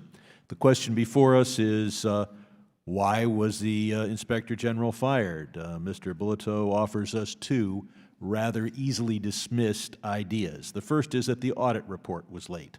As co-chair of the bipartisan CPA caucus and the only professional auditor in this room, I assure you that was not the reason. If you look at the Department of Defense and other departments, the State Department being a few weeks late with its audit report is tiny compared to other agencies and their late or non-existent audit reports. But if being late with reports is reason to fire somebody, why are we focusing just on audit reports? They're not matters of life and death. State Department foreign policy and this committee's decisions affect life and death, and they are chronically late. So, Mr. Bulatao, since you're running management over there, since these legally required reports are incredibly late, wouldn't you yourself resign if late reports, critically necessary for policy matters of life and death, are late under your watch? But then we're told that we should fire the Inspector General because of low morale in surveys. Mr. Bulatao, if you had any integrity, you'd also be calling for the resignation of Secretary Pompeo. All of us in this room know what morale is like in his State Department. And we don't have to rely on surveys where maybe somebody doesn't want to say anything bad that hurts their immediate supervisor because they and their immediate supervisor are all united that that service in the State Department is an incredibly difficult and depressing thing to do. And we have people with immediate contacts in the State Department right here on this committee. If low morale is reason for someone to be fired, look up, not down. So the real question here is, why was the Inspector General fired? And there are two possible reasons. One is that he was investigating the myriad of ways in which State Department resources were being used to meet the political and personal needs of Secretary Pompeo. Or two, that a bizarre decision was reached to evade Congress on the sale of weapons to Saudi Arabia and nearby countries. I agree with Mr. Cooper. Which of these two? You say you don't know? I don't know. But I'm going to focus on evading the law because that is a matter of life and death. Those weapons kill. And so we ask, what is the emergency? The emergency is that Congress might prevent the administration from doing it at once. You see, the emergency here is not that an imperial presidency would shred the Constitution, but rather that Congress would assert its constitutional rights and endanger the imperial presidency. The ranking member puts forward the idea that because success was reached in an important aspect in the Middle East, that therefore violations of the Constitution and the laws we pass to implement it is retroactively legalized. I've read the Constitution. There's nothing in there that says the executive branch can ignore congressional prerogatives if they're able to arrange a peace agreement with Bahrain and the United Arab Emirates. Now, Mr. Faulkner testified that the murder and dismemberment of Jamal Khashoggi was perceived as the emergency. The emergency was Congress might actually look at these arms sales and reach a different conclusion. It, quote, made it harder to get the sales approved, and of course the President says he saved the Crown Prince's ass for accountability for that murder. Mr. String, who did you talk to at the White House about this emergency declaration and the need to issue it to prevent Congress from rejecting the arms sale? Did you talk to Mr. Jared Kushner? Did you talk to Peter Navarro?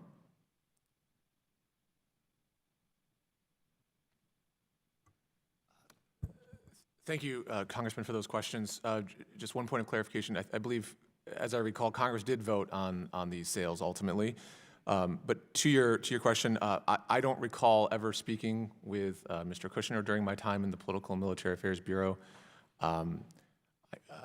I recall speaking to Mr. Navarro, but I do not recall speaking to him about any particular emergency declaration. And since this is you've been interviewed as a fact witness on this, is it also appropriate for you to be the lawyer and the fact witness in this matter? Thank you for that question, Congressman. So I take ethics obligations very seriously, as we all do in the department. I've consulted extensively with the career designated agency ethics official in the department. He has confirmed that attendance in meetings by those who were also interviewed was entirely appropriate in this case, and a few facts support that view. First, the IG review was not an investigation of misconduct by the investigations unit. Rather, it was a review I believe my time has expired, and we understand the gist of your answer, and I'll just say that if people are going to be fired because there's low morale, it starts at the top. I yield back. Thank you. Mr. Perry. Thank you, Mr. Chairman, and I thank our distinguished witnesses. I'm glad that this committee has finally accepted one of your numerous offers to appear before us. We're here today because the members of this committee care about accountability in our government. And that's the case, and if it is the case, then I have one question. Why are some of my colleagues defending former Inspector General Steve Lennox? Under his leadership, the number of inspections conducted by the DoD OIG across embassies worldwide declined significantly. Former IG Lennox also failed to complete a financial audit of the department in a timely manner and had to ask for an extension. His appointment of unqualified auditor set the process back even further. He was further investigated by the DoD's Office of Inspector General for being the leak behind a sensitive draft evaluation of State Department official, and I find it particularly egregious as a person who was privileged to hold a top-secret security clearance for decades. At the time of his departure, Mr. Lennox was under investigation for leaking classified information to the press and had sent sensitive material to his personal email account numerous times in the span of 6 months. Again, an egregious accusation. When he received the DoD Inspector General report on March 17th, which detailed a number of improprieties committed under his own IG rules, Mr. Lennox decided not to inform State Department leadership that he had the report. And during his testimony before members in early June, Mr. Lennox denied that this report was even of interest to the department.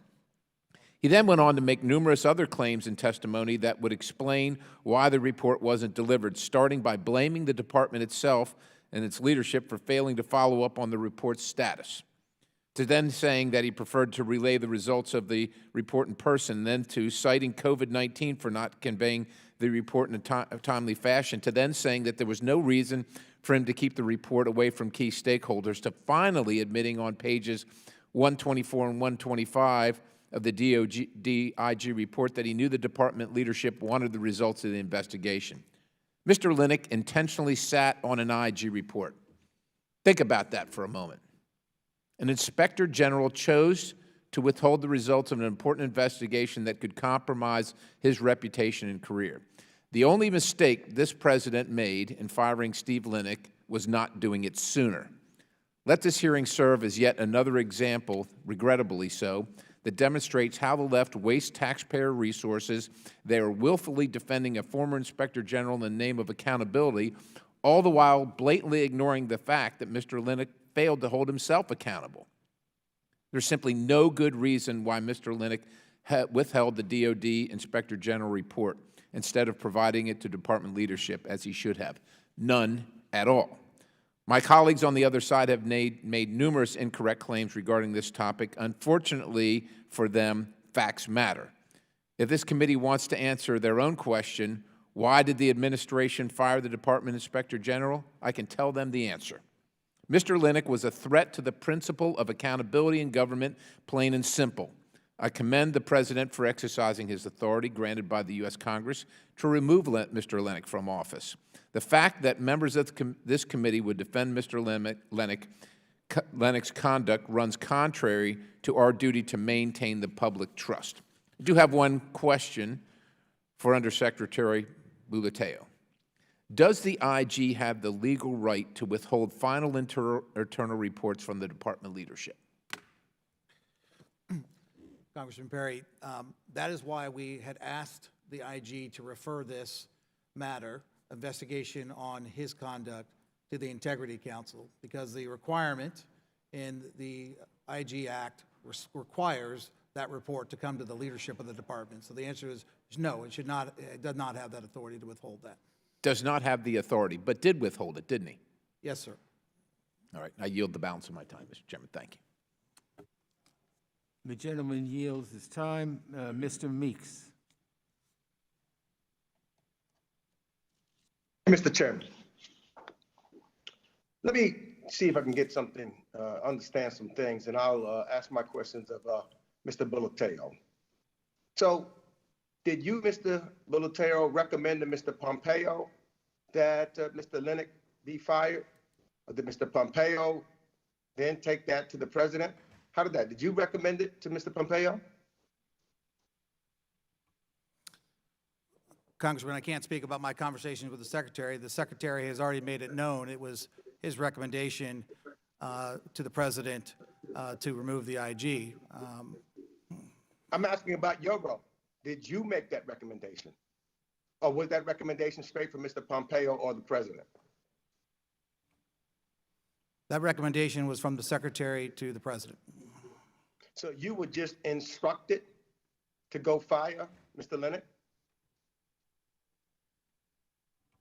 Well, the deputy secretary had the conversation regarding the removal of the IG. I was part of that phone conversation.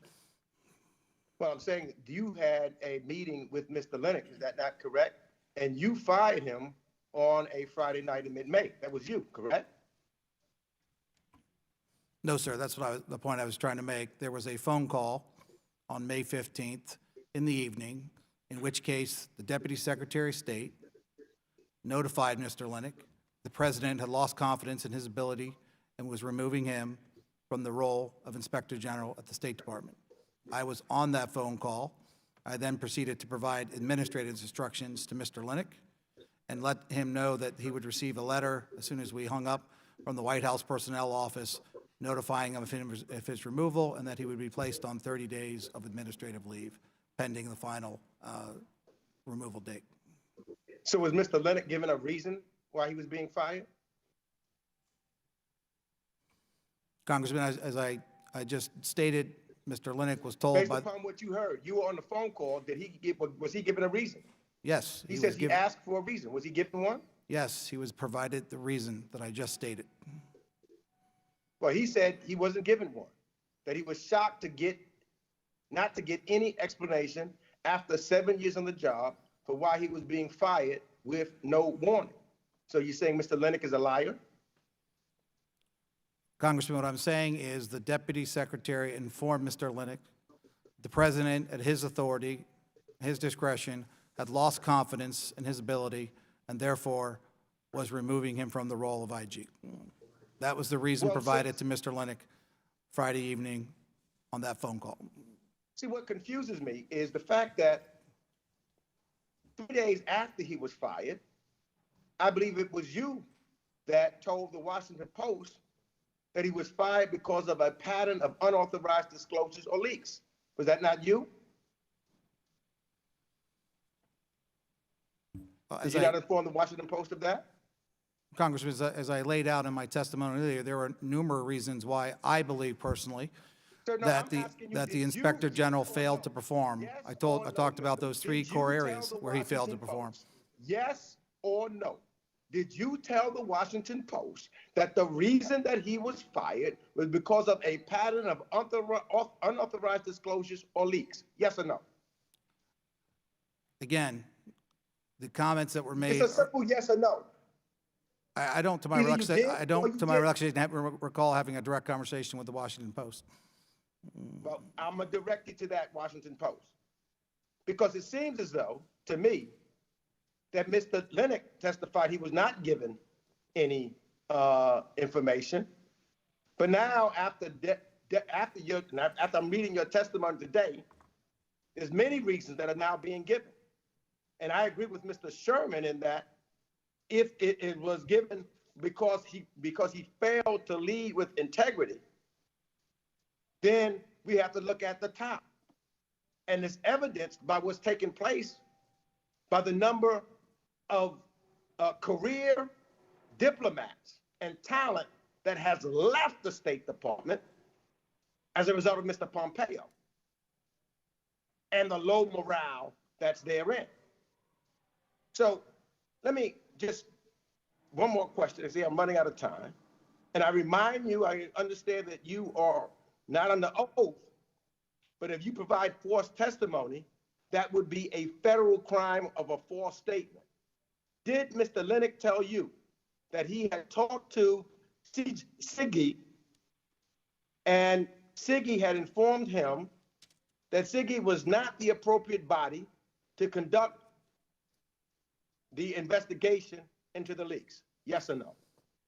The question that I asked Inspector General Lennox is if he had provided a written referral to the Integrity Council, SIGI. The answer was no. He did not provide a written referral.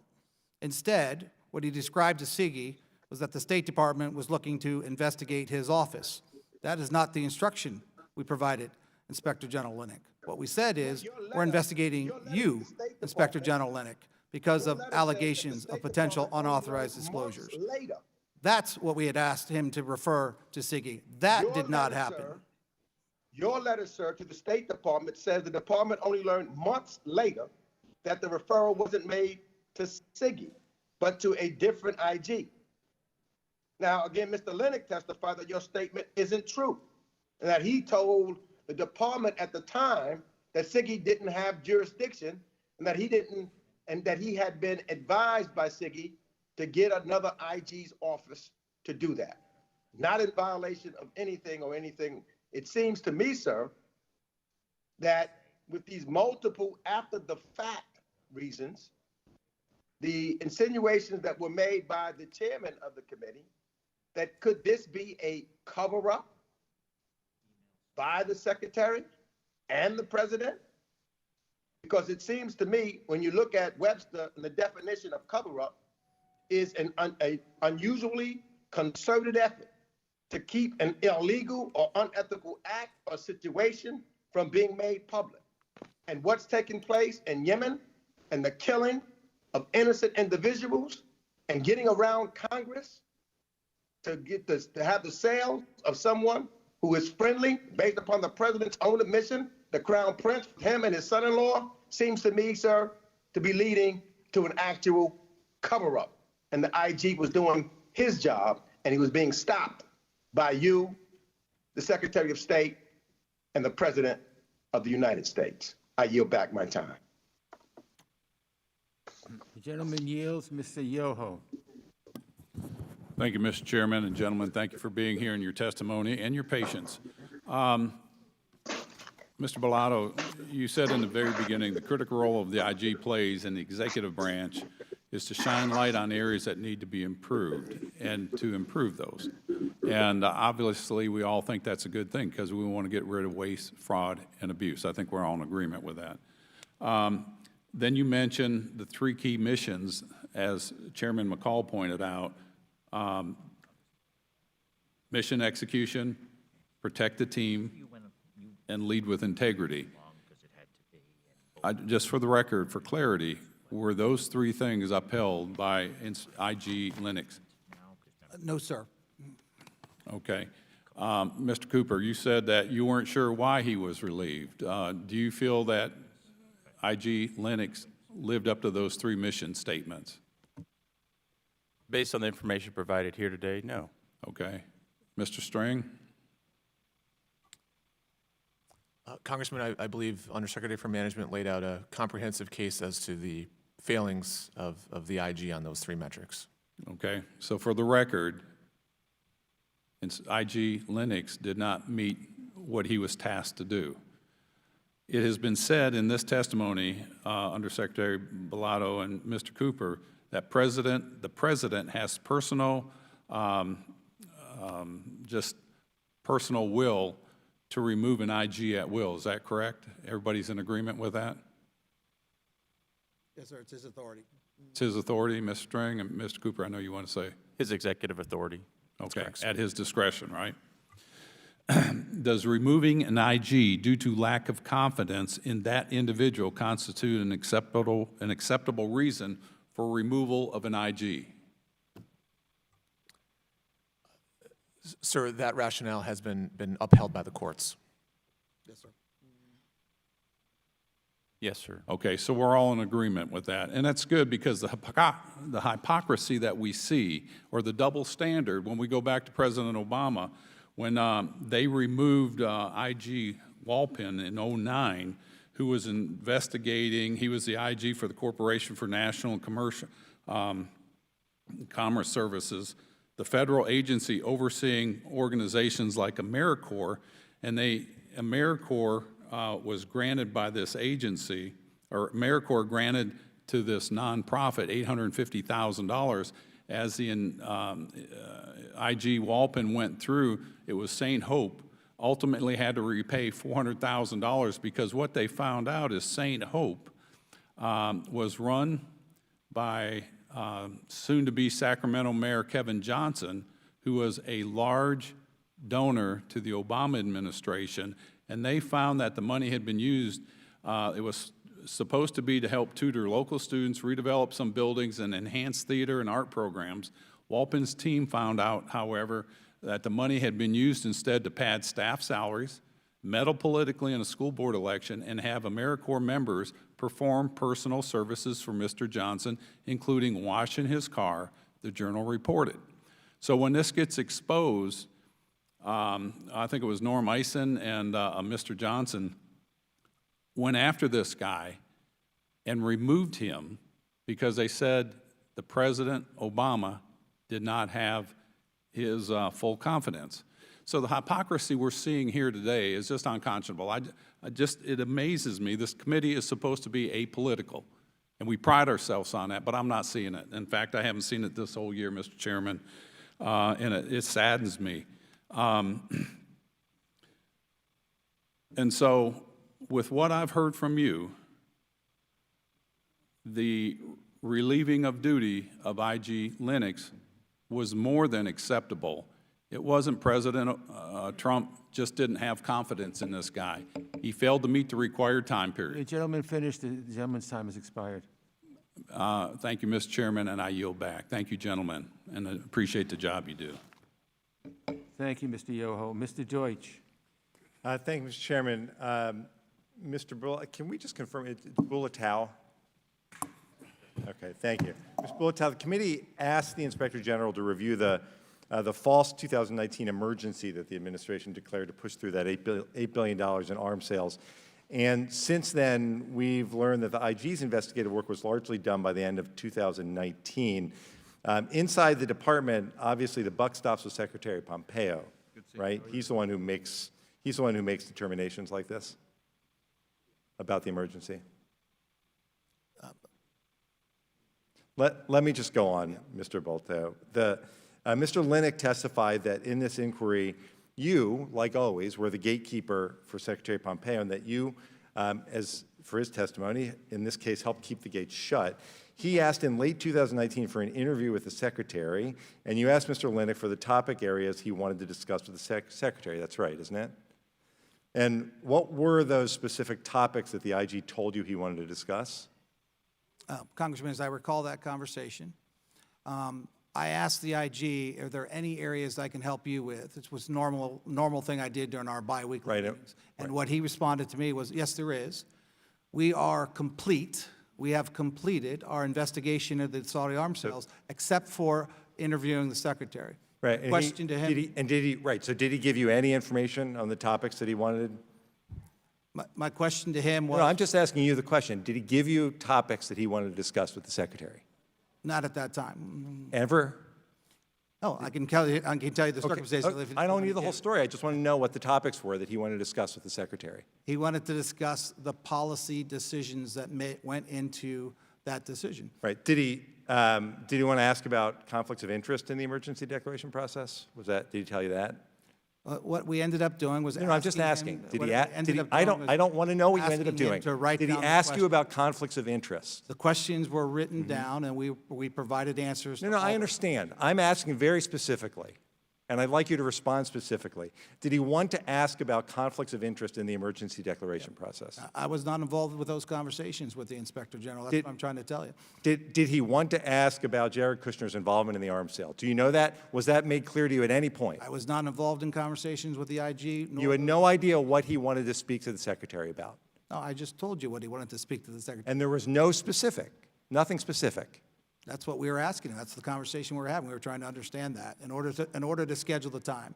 So what I committed to the IG is help us understand what you need to ask. We'll try and get you the time to go meet with the No. I'm not asking, right, I'm not asking about specific questions. I'm asking, did he raise with you the topics in any more specificity than you're telling us now? Not with me. With whom, then?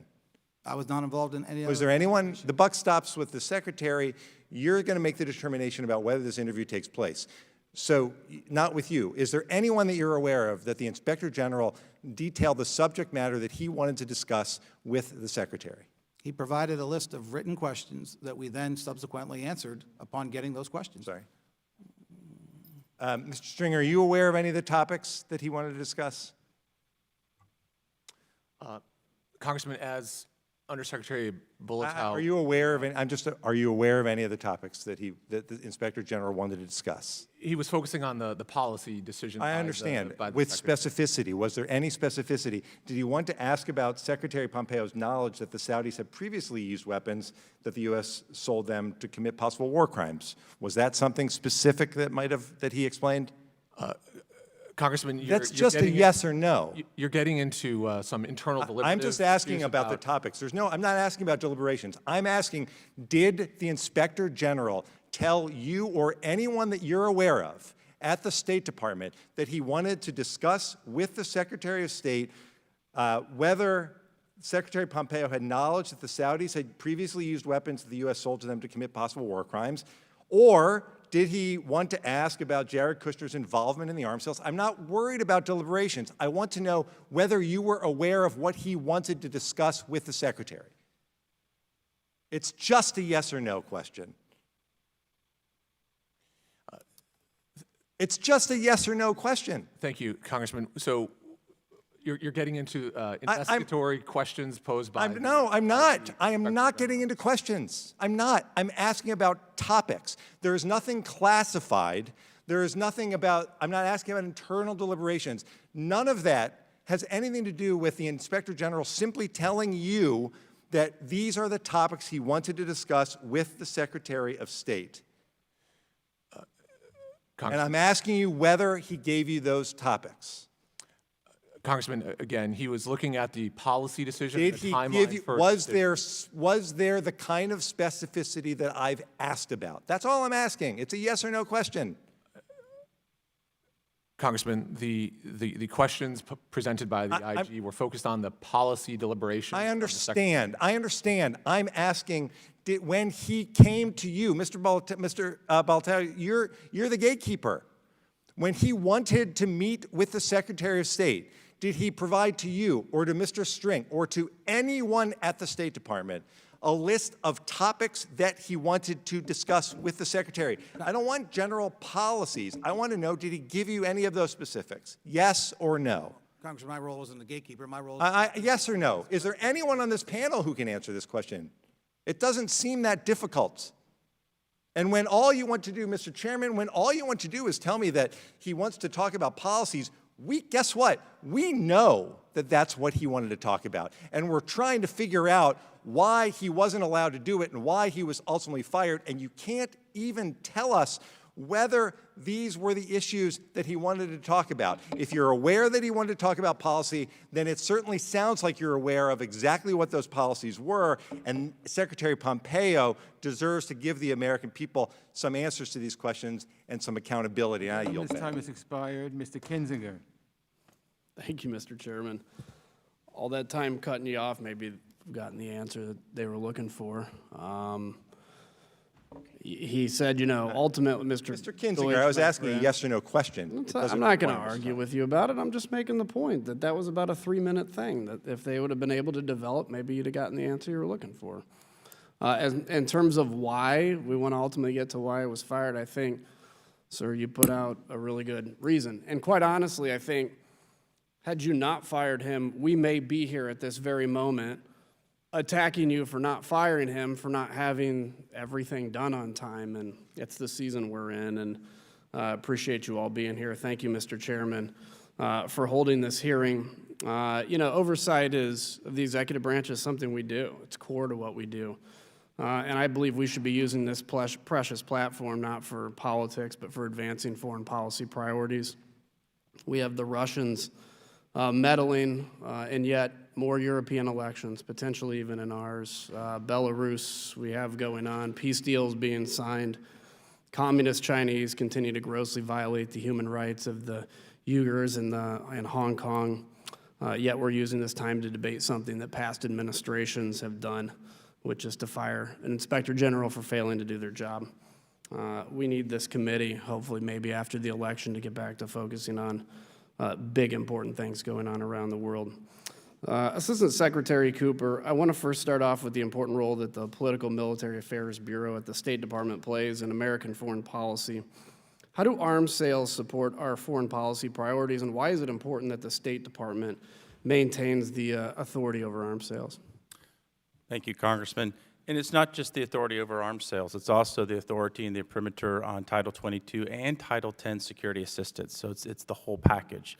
But if one looks at arms transfers, arms sales, security assistance, this would be including of IMET, International Military Education and Training, all of those things are implements to actually achieve our foreign policy objectives. Essentially, our chief's mission forward, our embassies forward, have a host of toolkit available to them. These implements that reside within the political military portfolio are some of the most significant and some of the most tangible implements of foreign policy that we provide. They are often there to make sure that a partner is able to actually, from a security standpoint, not only provide for their security, their sovereignty. In many cases, there's a shared burden or a shared adversity that they're facing on our behalf. And in some cases, we have partners that are actually prosecuting on our behalf. So if one looks in the whole total of the package of what's available, it's to enable partners, bring them closer together. It's also essentially the grandest level of burden sharing. But I would go back to all security assistance, even the security assistance that resides under Department of Defense authority. At the end of the day, there is State Department imprimatur and concurrence on that, because we want to make sure, regardless if it's an excess defense article, something new, we want to make sure that it actually does contribute to those ways and means of a strategic end. Well, let me ask you something. Do we have non-friendly competitors out there that could fill this void if we don't? We absolutely do. Like who? Well, if we look from a great power competition, where you're looking at our adversaries, our competitors in places like Moscow and Beijing, you mentioned them earlier, it's why we have tailored some of our foreign military assistance, some of our foreign military financing to encourage partners to come closer to the United States, to be interoperable with our forces, to be interoperable with, say, NATO allies. It's why we have some specialized programs like the CRIF, the Countering Russian Influence Fund, and a more recent one, the CSIF, the Countering Chinese Influence Fund.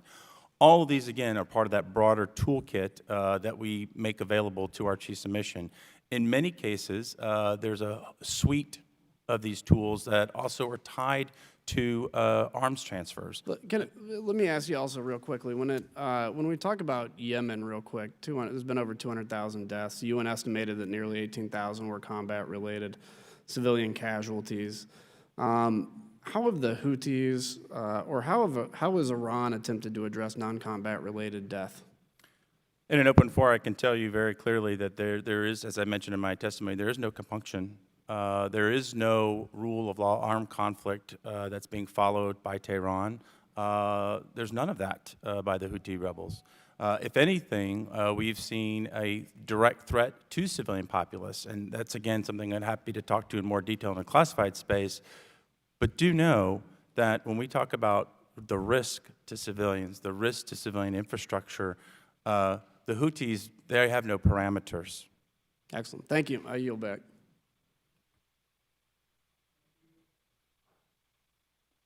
Thank you. Mr. Keating.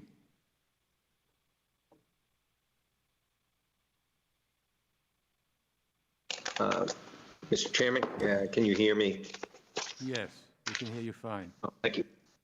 Thank you. Since the beginning of the conflict in March 2015 in Yemen, it's clearly risen to a worldwide humanitarian crisis. 24 million people, 12 million children, all in humanitarian need, 127,000 dead, 13,500 children targeted. So I'm about to ask some questions to Mr. Butino about documents, about transparency, about information. But I want people to focus on two things, two images: 44 children targeted and killed in a school bus. Another image, just within the last 3 months, of almost a dozen other children killed. One strike occurred during the celebration of a newborn boy. He did not survive. He did not live to be 1 week old. So with that in mind, I'd like to ask questions of Mr. Bulatao, if I have that right. Bulatao, is that correct, Mr. Bulatao? That's correct. Bulatao. I just want to get it as correct as I could. You oversee the State Department's Bureau of Administration, correct? Correct.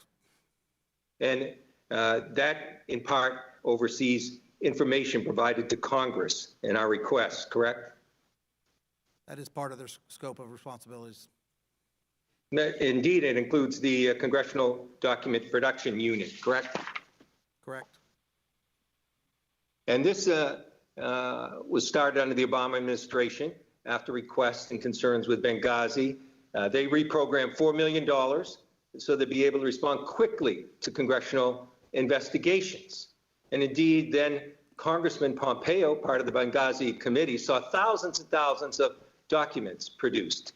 Does that Congressional Document Unit still exist today? Well, there's an element within the A Bureau that, again, has responsibility for document production to share with the relevant.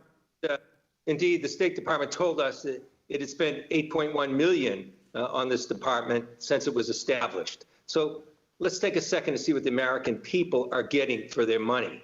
How many documents has the State Department produced in response to this committee's questions into the president's communications with Vladimir Putin? Congressman, I don't know what the actual numbers are. I'm happy to take that question for the record and respond back. Seriously, questions, and if you don't know, that's fine. How about our request into the intelligence surrounding nuclear, biological, and chemical weapons? How many documents were produced at our request?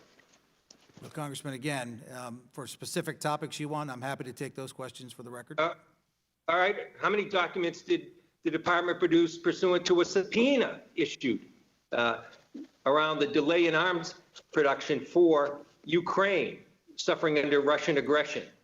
How many? Well, let me speak more broadly, Okay, Congressman. so let me just finish this, because I think I'll help you out. And what's the total number of documents at our request relating to security threats against Ambassador Masha Yovanovitch? How many? Again, Mr. Congressman, our team produces All right, thousands all of right, documents listen, if you every don't know year these on answers, behalf how of about our Congress request for in order. diplomatic cables? Excuse me, sir. This should be an easy one. I'll get to it at the end. Our request for diplomatic cables regarding the COVID-19 virus. What about those documents? If those requests. Same answer. How about our request for documents on the decision to withdraw from the World Health Organization? Again, Mr. Congressman, if you allow me to answer what I've been to tell you again, our team produces thousands and thousands of documents every year. I'm going to tell you the answer at the end. This is the answer from the committee. Tell me if I'm wrong. How many pages has the department produced about the firing of this inspector general, their request a month and a half ago? Now, I want to tell you why I'm surprised you don't know the answer to this question. Because your team doesn't have to do much research. The answer is 0 documents produced to this committee. 0. That shouldn't take a team-back approach to calculate that. So the state has spent $8 million on a unit you oversee, and the purpose is to produce documents to Congress. Yet you produce 0 documents on key oversight investigations by the House Committee with the primary jurisdiction over the State Department operation. And yet, Secretary Pompeo got to work rushing documents immediately, actually the day the impeachment trial ended, to a Senate investigation, blatantly political, of President Trump's political opponent. This was even raising bipartisan concerns in the Senate, a smear built on Russian disinformation, a scheme which Russian agents were involved in, friends with Rudy Giuliani, were trying to assist.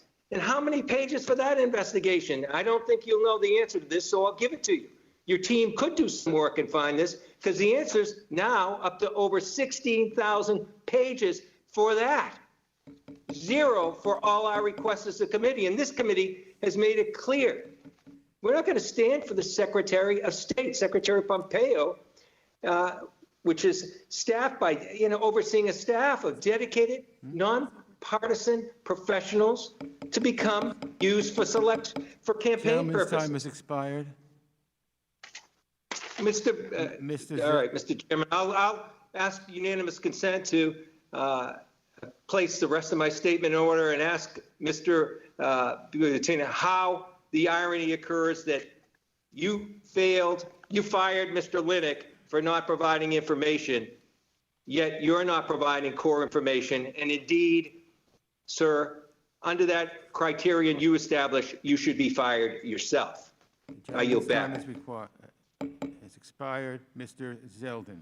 Thank you, Mr. Chair. It would have been nice if Mr. Bulatao was able to give any of his answers just now as we were listening to my colleagues working their way down the 2020 resistance bingo card of words: Ukraine, Yovanovitch, Russia, Putin. I think it would be nice if Mr. Bulatao was actually able to speak. This committee remains obsessed with irresponsible, reckless, and hyper-partisan attempts to take down this administration at any cost, including last year's impeachment debacle, which we just heard referenced, and now with this charade desperately trying to score cheap, dishonest political points at the expense of Secretary Pompeo. It's sad that this once great committee has been embarrassing itself with the tactics and rhetoric during this probe, dividing this committee, dividing Congress, and dividing our country. I have participated in almost all of the transcribed interviews that your colleagues have agreed to have with the committee from the very beginning of this investigation. The committee interviews under oath revealed that no one who testified spoke to Secretary Pompeo about the investigation into the arms sales to Saudi Arabia and Susan Pompeo's travel. Secretary Pompeo himself has said he was not aware of ongoing investigations in his correspondence with this committee. There is zero evidence supporting the conspiracy theory that the Secretary was aware or attempted to influence in any way the IG's ongoing investigations.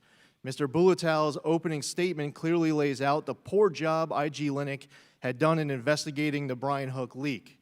On September 13, 2019, the Daily Beast published an article entitled "State IG Set to Recommend Discipline for Trump's Top Hand." This article was leaked from an ongoing IG investigation into political retaliation against career employees at the State Department. Leaks have been a major issue in this administration, and IG Lennox clearly didn't take it seriously enough.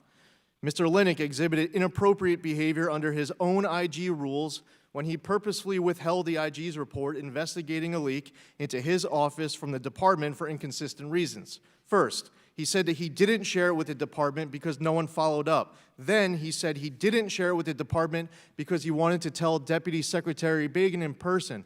And then he cited COVID-19.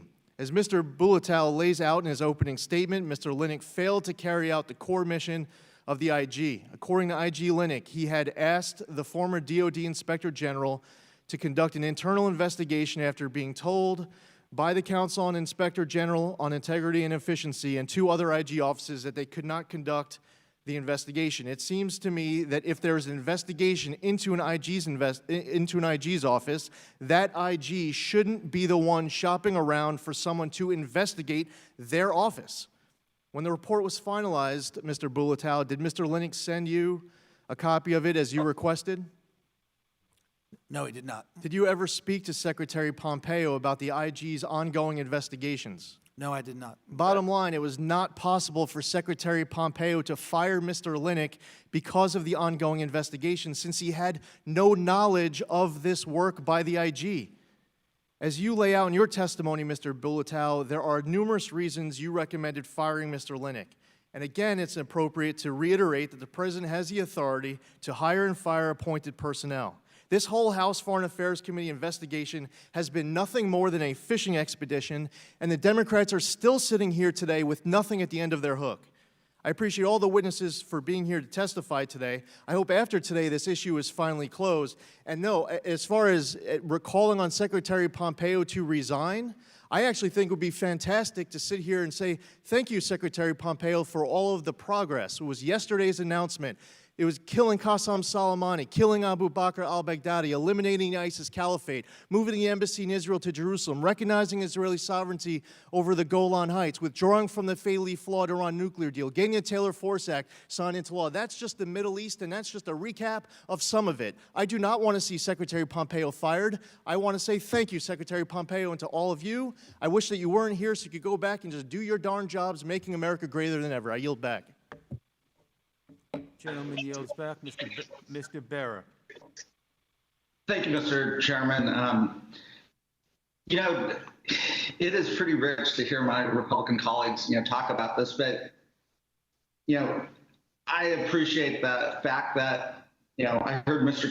Kinzinger say our main job is to do oversight, and that is our main job. And, the reason why I love the United States is, our founding on the rule of law, it's spelled out in the Constitution, which talks about the checks and balances. And, I'm not a lawyer, but, I'd like to ask Mr. String a couple questions since he is a lawyer. And it's accurate, I believe, for me to portray Mr. String as the lead legal counsel and, the acting legal counsel for the L Bureau. So I know the rules that we're held in Congress under that suggest we have to keep all our documents, emails, et cetera, that pertain to policy decisions that we make and how we arrive at those decisions. And, even if there's communication that happens, on Gmail, we've got to make sure those are also cataloged, especially around policy decisions and how we make those decisions. And I know my Republican colleagues certainly know that even after a Secretary of State leaves office, it's still our responsibility to conduct oversight, because that's what they did with former Secretary of State Clinton. They even set up a special committee to do an investigation of correspondence, et cetera, because they understood that. So Mr. String, as lead legal counsel, and this is really for all the State Department employees, whether it's 5 months from now or 5 years from now, there will be an administration that will want to look back and identify documents, correspondence, et cetera, that led to policy decisions. Mr. String, is it your recommendation that every State Department employee up to the Secretary of State keep those documents? They don't destroy any of those documents. They keep correspondence and emails, and that would be the letter of the law. Mr. String? Thank you, Congressman. Yes, as you know, document preservation is something we take very seriously under the Federal Records Act, and so we take significant steps to ensure compliance with that. So if there's a transition to a new administration 5 months from now, any employee that we're destroying legal records, documentation, correspondence as it pertains to policy decisions and deliberations, again, whether that's on their Gmail server or elsewhere, that would be illegal. Is that correct?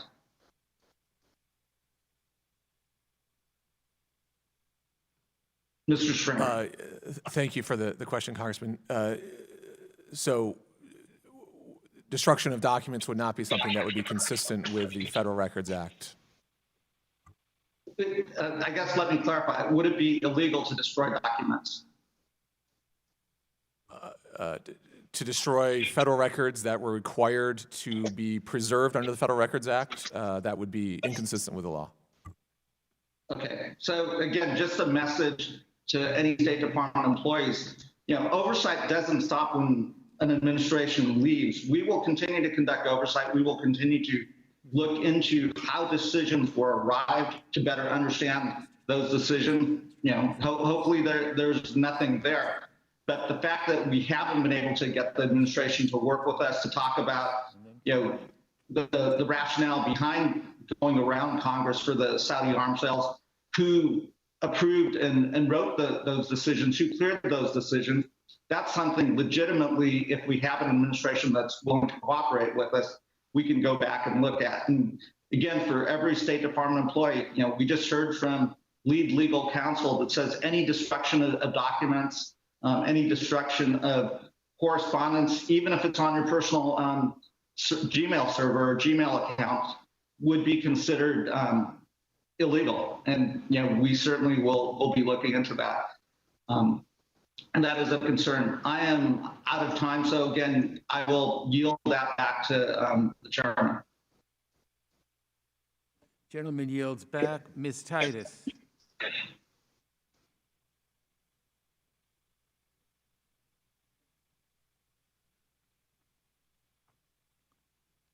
Ms. Titus. I just lost you for a second. Thank you. We don't want to lose you. Thank you very much. I appreciate that. I've listened with interest to all the discussion about the Inspector General. I just want to return to the Madison Dinners for a little while. They're making the news again. I think many of you probably saw this article that was in the paper. These are dinners, so-called Madison Dinners, in the Madison Room that are hosted by the Secretary and his wife. They're restarting this week, and they're using taxpayer money. So I'd like to present some statistics that have been reported in press accounts. 29% of the invitees came from the corporate world. Another 25% came from the media, which was mostly conservative media. Just 14% were diplomats or foreign officials, and those names seem to be interchangeable. Finally, every single member of the House or Senate who's been invited is a Republican. Roughly 24 of these dinners have been held since April 2018, when Mr. Pompeo took office as Secretary of State, and at least 3 more are planned to be held not at the Madison Room, but at the Blair House. Does that sound accurate to you? I would ask our witnesses.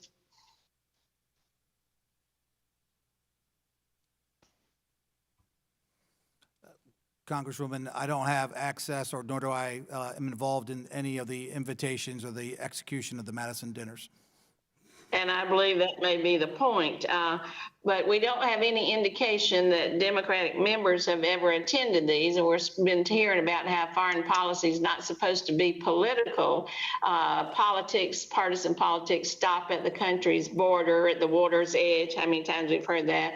We've heard our Republicans criticize us this morning for making this political, and yet no Democratic members have attended these or been invited, as far as we know. Is that correct? Well, let me make this comment on it. I think American foreign policy is uniquely a reflection of the broad spectrum of American society.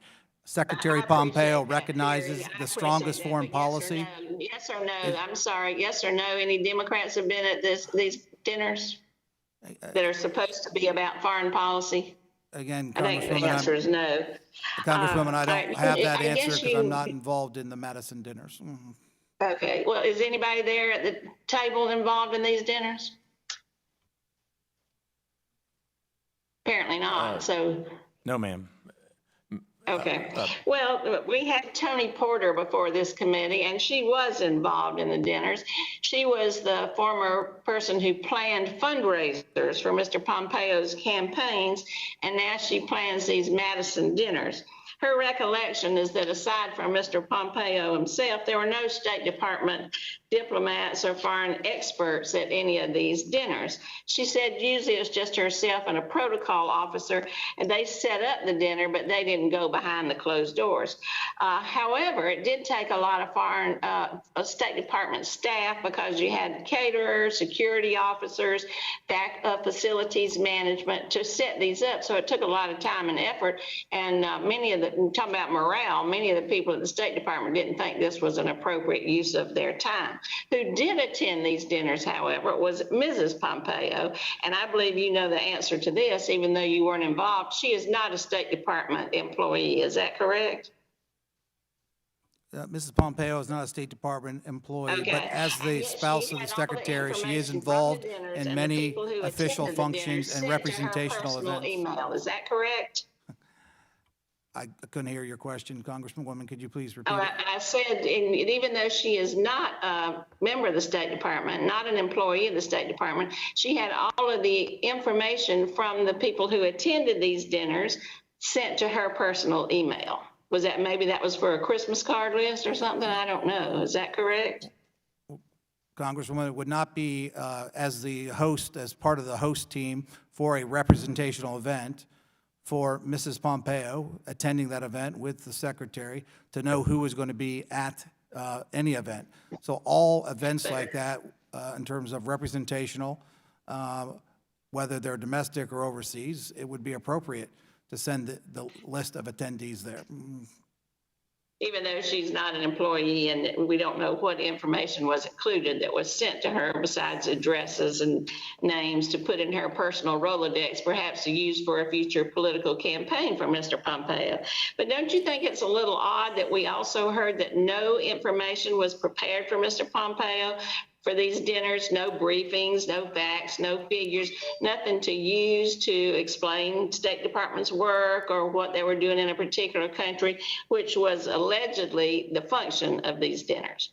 Nobody did any of that. They didn't really care about talking about any of that.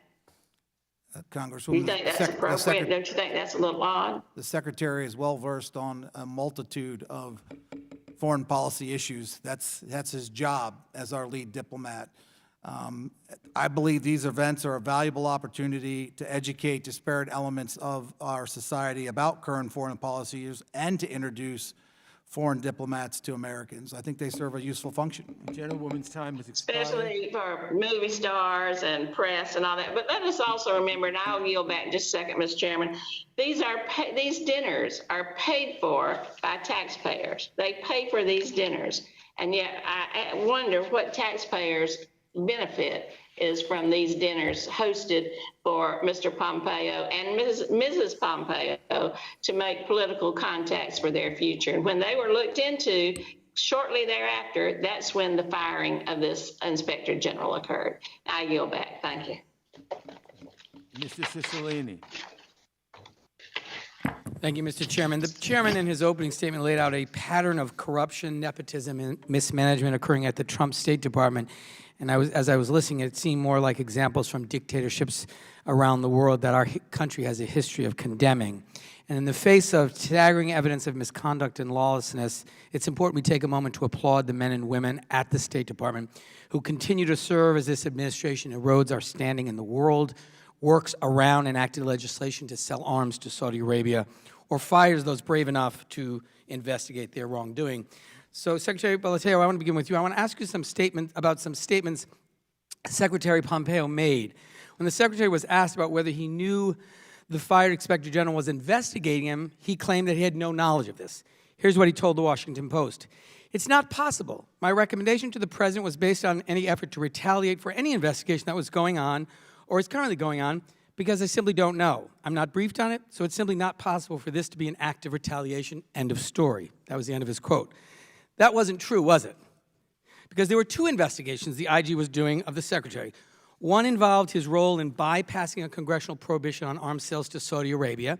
And as the New York Times revealed, Secretary Pompeo knew that the Inspector General was investigating this issue because the Inspector General had asked to interview him. And Secretary Pompeo refused and instead chose to answer written questions. So it's indisputable that Secretary Pompeo knew about this investigation. The other investigation was examining whether Secretary Pompeo and his wife abused his office by asking State Department employees to run personal errands for them. Mr. Lennox, the Inspector General, told the committee that he spoke to you and Deputy Secretary Began in late 2019 about the fact that his staff would be requesting documents from the Office of the Secretary related to the alleged misuse of government resources by Secretary Pompeo and his wife. And he said he told you this so that you and the Secretary would not be surprised and would understand why they were requesting those documents. Mr. Lennox testified under oath, under the penalty of false statement, rather, when he told the committee this. So my first question, Mr. Pompeo, was Mr. Lennox lying when he told the committee that he spoke with you about this investigation in 2019, months before he was fired? That's a yes or a no? No. Okay, so he wasn't fired. Hold on, no. Let me clarify to the question there. Mr. Lennox never talked to me about that in 2019. No, he did not talk to me about that. Okay, so, Mr. Bulatao, I find this very hard to believe. Secretary Pompeo is one of your oldest and closest friends. You've known him since your days at West Point. You were business partners. And you're asking this committee to accept that you didn't, in fact, have a conversation with the Inspector General where you were told that he was conducting an investigation of a person close, one of your closest friends, for abusing his office. I find that very hard to believe. Now, Mr. Lennox also requested documents. You've said he didn't speak to you. I don't believe you. Mr. Lennox then requested documents for his investigation of Secretary Pompeo's misuse of staff. You are aware of these document requests, correct? No. You weren't aware that document requests were made of the secretary?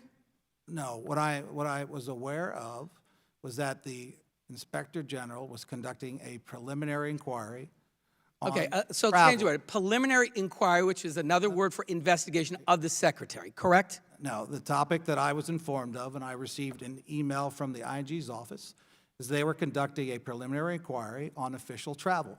And did you tell Mr. Pompeo that he and his wife were under investigation for allegedly misusing State Department staff? No, sir. Again, I find that difficult to believe, sir. Again, Mr. Pompeo is one of your closest friends. Mr. Pompeo, did you, Secretary Pompeo has said that he recommended to President Trump that Mr. Lennox be removed from office. This was a big step for the secretary to take. I presume he discussed it with you. The secretary mentioned that he was going to make a recommendation to the president sometime in the early April.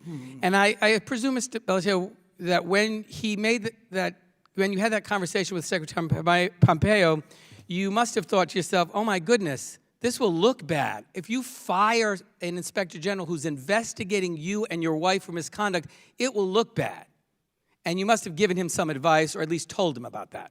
Again, Congressman, you keep alluding to that I knew about some kind of investigation. Well, you just said you knew about a preliminary inquiry. About travel. That's what I told you, about travel. An investigation. And I welcome an investigation about travel. It's good. We got to make sure we get travel right. So that was not an issue. There was no issue about the IG investigating travel, none whatsoever. Although I was surprised when the secretary mentioned that he was going to do that, because I was surprised it took him that long. Well, Mr. Bulatao, what you're Based on saying, performance. to be very frank with you, just doesn't add up. We know that Mr. Pompeo wasn't telling the truth when he denied knowing about the IG's arms sales investigation.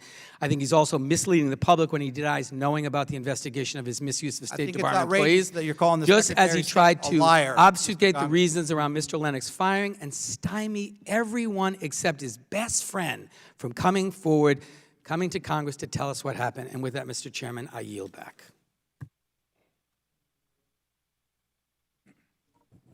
Gentleman yields back. Mr. Castro. Thank you, Chairman, and thank you, gentlemen, for being here for your testimony today. Since the beginning of his presidency, his term, many of us have been very concerned about President Trump's undermining of the rule of law, including his use of the State Department and the Secretary of State to do it, and also his disregard for the oversight function of the legislative branch. And that's why I believe you see a lot of the questions that have been fielded today.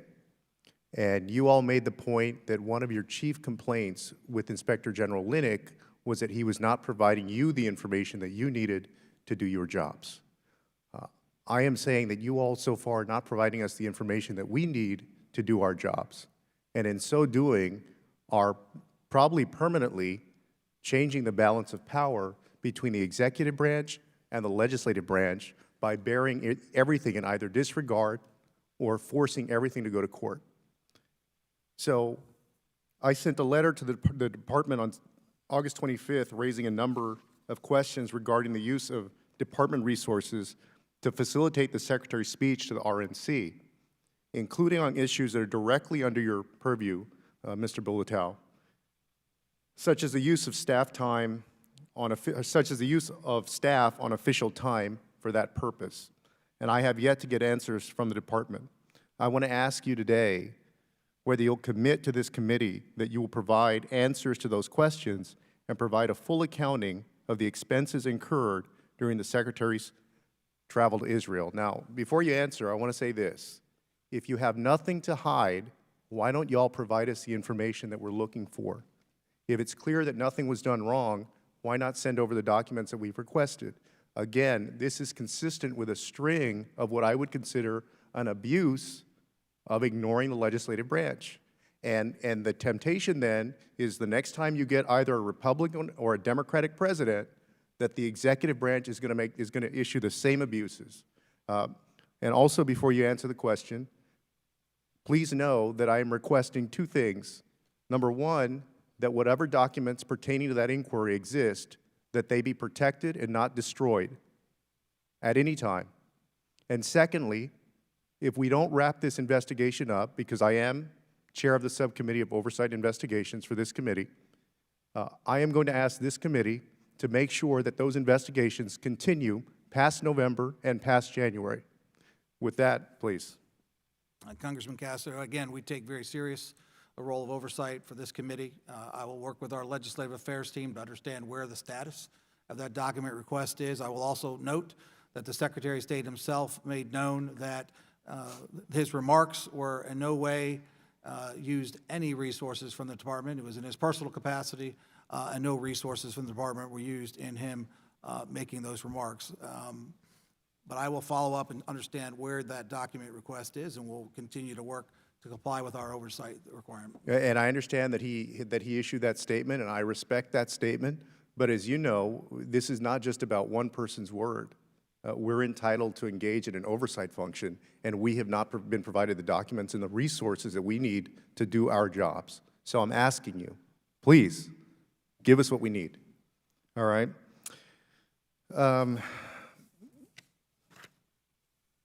You know, I want to ask Mr. String, because it remains stunning to me that Mr. Pompeo recorded a speech for the RNC while he was on official travel in Jerusalem. In fact, it shattered decades-long norms that have kept our diplomats and the State Department out of politics. In fact, this raised such serious concerns that as chairman of the Oversight Committee, I raised a number of questions to the department about this abuse. But we've also learned in October and November of 2019, President Trump asked the secretary to speak at one of his campaign rallies. Apparently, the secretary wanted to, but ultimately backed down in light of the existing guidance. Is this correct?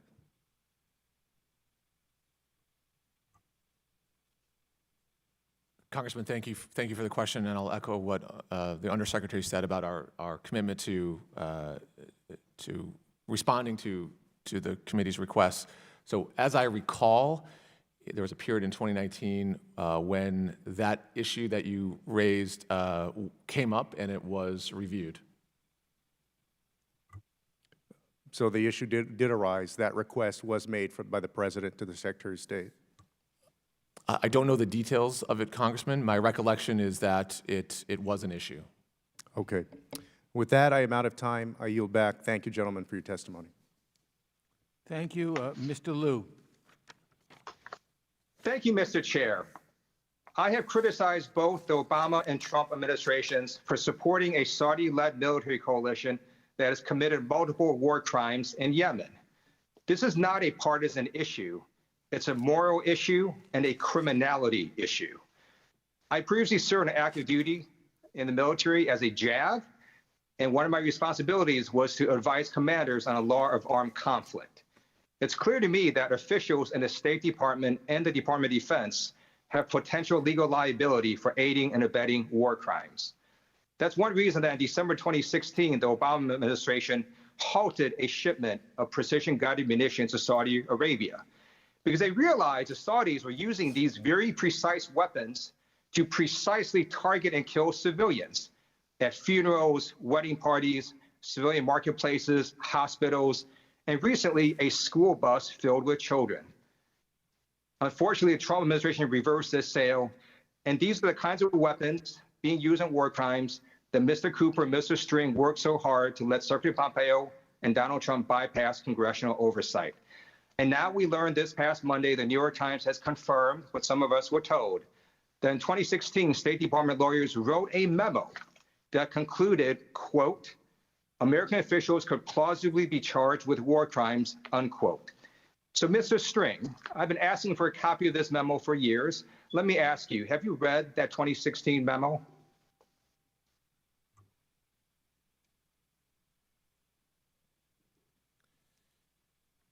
Would you like me to repeat my question, Mr. String? No, Congressman, thank you for the question. To the best of my recollection, the first time I read about a 2016 memo was in the press a few days ago. So you weren't aware that the Inspector General got a copy of this 2016 memo as the Daily Beast has reported?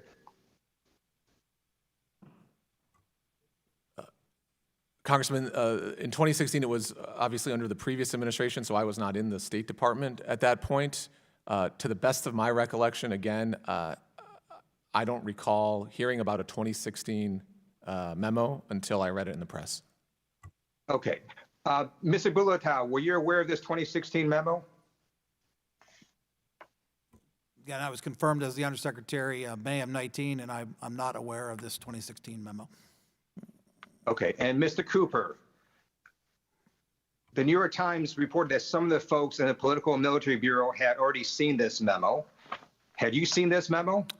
No, Mr. Liu, but I want to go back to the beginning of the hearing today where I cited the Trump administration reaffirming a previous executive order to actually commit to enabling and training to prevent civilian casualties, and also citing going back to spring of 2018 for the updated conventional arms transfer policy, which specifically addresses the need to mitigate and reduce the risk of civilian casualties. So as far as addressing the issue, yes, I'm very familiar with it, which is why we have developed the Advanced Targeting Initiative per the direction of President Trump in his conventional arms transfer policy. So the issue is not new. As you noted, it's one that has vexed several administrations, and the work continues.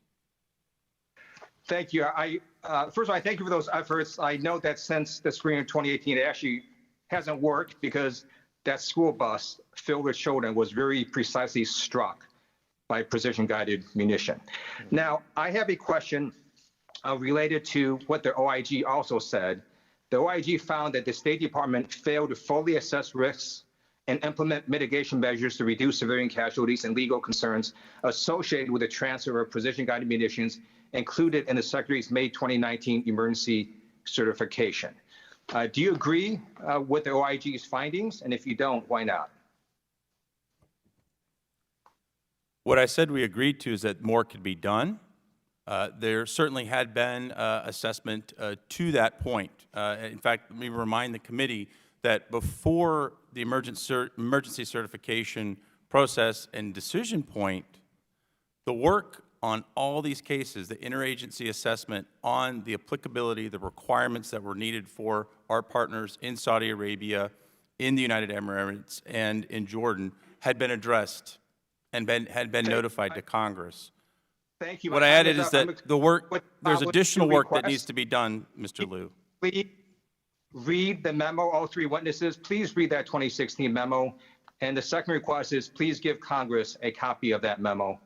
Thank you, and I yield back. Gentleman yields back. Mr. Phillips.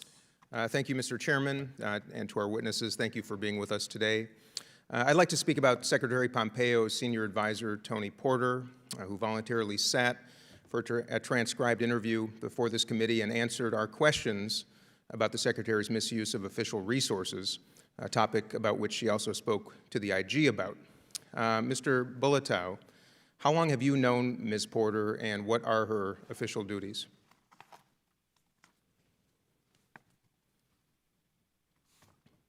I've known Ms. Porter for probably roughly 5 years. Okay, and her official duties? She serves as a special advisor to the Secretary. In that role, her role is to help maximize the productivity and the impact of the Secretary as our lead foreign policy expert on behalf of the American people. Okay, so she works for the State Department, not the Pompeos personally. Is that a fair statement? She is an employee of the State Department. Okay, and taxpayers pay her salary, over $140,000 a year, that's correct, okay. I'm sure you know, Mr. Bulatao, that as a public employee, government employee, that she has a legal obligation, Ms. Porter that is, to, quote, use her official time in an honest effort to perform official duties, end quote, which to all of us means when the government is paying you, you have to be working for the government. So my question is, Mrs. Pompeo, the Secretary's wife, is not a government employee, so running errands for her couldn't be considered an official duty. Is that a fair statement? Mrs. Pompeo is not a government employee. That's a fair statement. So running an errand for her would not be considered an official duty. Who was running there? And I'm not clear. In this case, we were just speaking about her, Ms. Porter. Yeah, what? Let me ask, any public employee running an errand for an executive branch official. Well, again, what public employees choose to do on their own time, if it's not violating their work matters or any other guidelines that we placed out, would be up to them. But running errands for officials is not considered an official duty. Mr. String, let me ask you, it wouldn't be considered legal for the Secretary or anyone at the State Department to direct Ms. Porter to do work for Mrs. Pompeo, is that correct?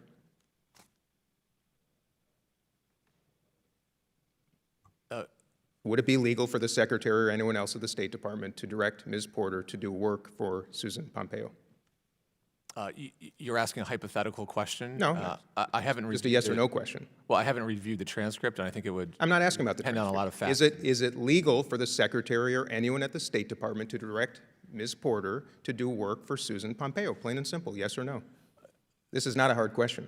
Again, Congressman, It might be a hard question for you. The transcript was just released. I We all know haven't the answer. reviewed the transcript. I'm not asking about the transcript, Mr. String. You know what I'm asking. It's a yes or no question. You're unwilling to answer it. We all know the answer. You know that the law provides that, quote, an employee shall not encourage, direct, coerce, or request a subordinate to use official time to perform activities other than those required in the performance of official duties or authorized in accordance with law or regulation. That's how the law reads. Ms. Porter testified she arranges private dinners for the Pompeos and their family. So, Mr. String, another question. If that is true, is that an appropriate use of Ms. Porter's time when she's on the clock, arranging private dinners? Congressman, again, you're referring to, I believe, items in a transcript that I have not had the I'm asking a opportunity yes, to review. Mr. String, I'm making this so easy. A yes or no question. Is that legal? In that hypothetical, is that legal? Congressman, I appreciate your question, won't and answer I the know question. I understand what you're asking, but this is you're asking for a legal conclusion about a I'm asking matter a that's in simple answer. transcript that I haven't reviewed. Every one of us in this entire city knows the answer to the question, apparently, other than you. It's been reported that in exchange for her six-figure government salary that Ms. Porter walks Mrs. Pompeo's dog and drives the dog to doggy daycare. One more question, Mr. String. Are these appropriate activities for a State Department official to be doing on the clock of the taxpayer? One more opportunity. Again, Congressman, I haven't reviewed the transcript. I don't know the specifics, but what a State Department employee chooses to do on his or her personal time. You've said this, with all due respect, sir, you've said the same thing 5 times in a row. Lisa Kenna, the executive secretary who assists Mr. Pompeo in his actual job, claimed in her interview with the committee that she and the diplomats who work for her only assist Mrs. Pompeo when she's formally invited to official events or travel for protocol purposes. But just this weekend, the media reported that Mrs. Pompeo was demanding that Ms. Porter spend her official time at work sending out the Pompeos' personal Christmas cards. So the beat goes on. You know, gentlemen, it's hard for all of us to go back to our districts at a time like this with COVID, people struggling so mightily, having to make ends meet, and explain to them why our Secretary of State can't do what everybody else does, which is either find the time to do it themselves, but certainly not on the taxpayer's dime. I yield back. Thank you. Ms. Omar. Thank you, Chairman. In 2016, the Saudi targeted a funeral in Sana'a, Yemen, killing 100 civilians. The Saudi government admitted to this in a press statement, said that they did this without taking any precautionary measures to ensure the location was not a civilian one. Mr. String, are you aware of this? Congresswoman, what time frame was that? 2016. I was not in the government at that period of time. That wasn't the question, sir. I asked if you are aware of it. Congressman, I have a vague recollection of that, although I was not in government. I was in private legal practice at the time. But Thank you. How about Mr. Cooper? Thank you, Congresswoman. I can say in my previous capacity in the national security enterprise before going over to the Department of State, I was acutely aware of Houthi actions in Yemen dating back years. Were you aware of this? Yes or no? I was aware of the Houthi threat. and in the caused the ongoing civil war that did bring the death and displacement of Aware Houthis. of the actions of Saudi Arabia in killing 100 civilians and not taking precautionary actions and admitting to it? That's the question. So yes or no. the answer to your question is we could do better on mitigating civilian casualties, full stop. So No one's arguing will that. take But that to as a yes. specificity about a The particular Obama- entity in 16, I can't I answer reclaim that. my time.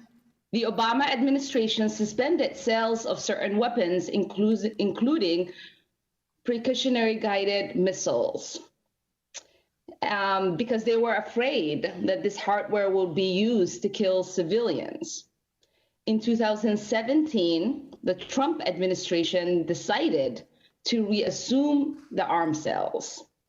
It sought unique written assurance from Saudis that they would comply with law of war. Mr. String, are you familiar with this? Congresswoman, Again, yes or no? Congresswoman, I believe this veers into potentially classified material, so I'm not comfortable talking further about that item. Okay. So we can assume that the Trump administration was also concerned that Saudi Arabia might use weapons we sell to them to target civilians. Would you consider targeting civilians as a crime of war, Mr. String?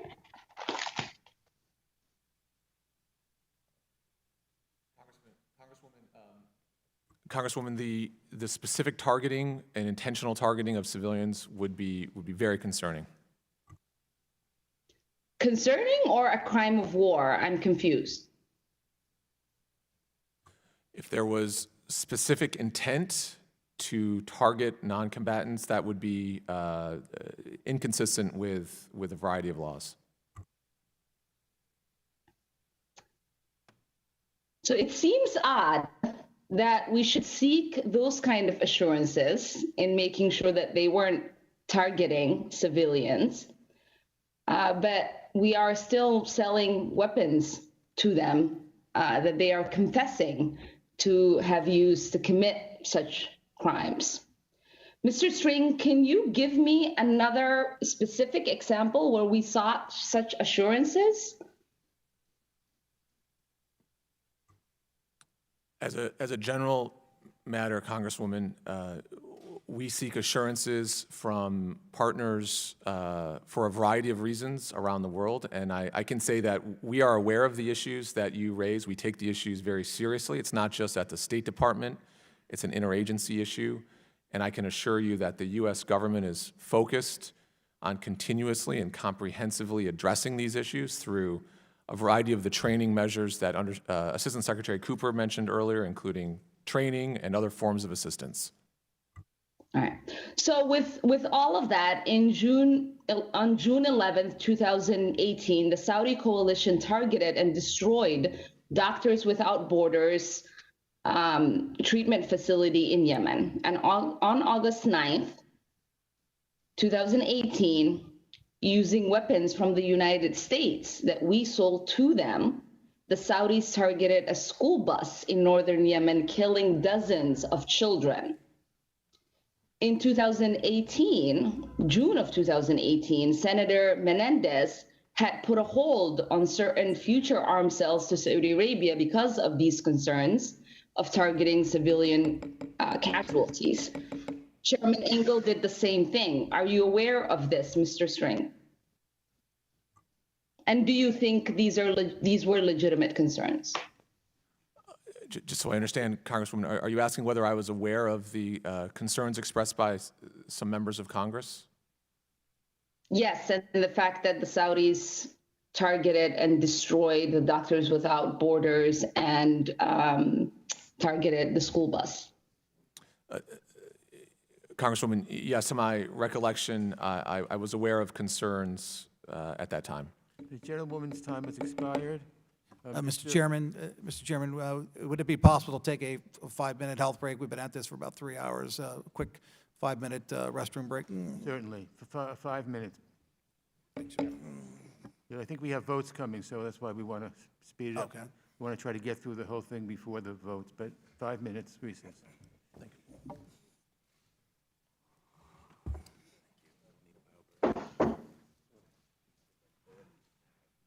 I'm the last person who's going to like stop someone from going to the bathroom.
Yeah.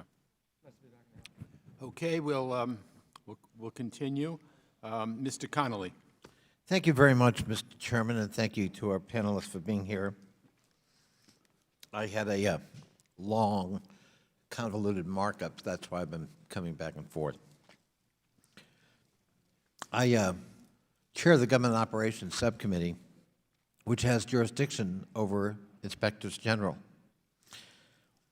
So, Mr. Bulatao, could you describe for us your understanding of the roles and functions of an IG, of an inspector general?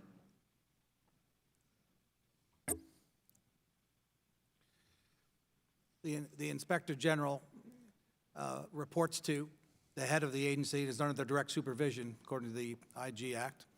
They have the responsibility to identify areas of waste, fraud, and abuse.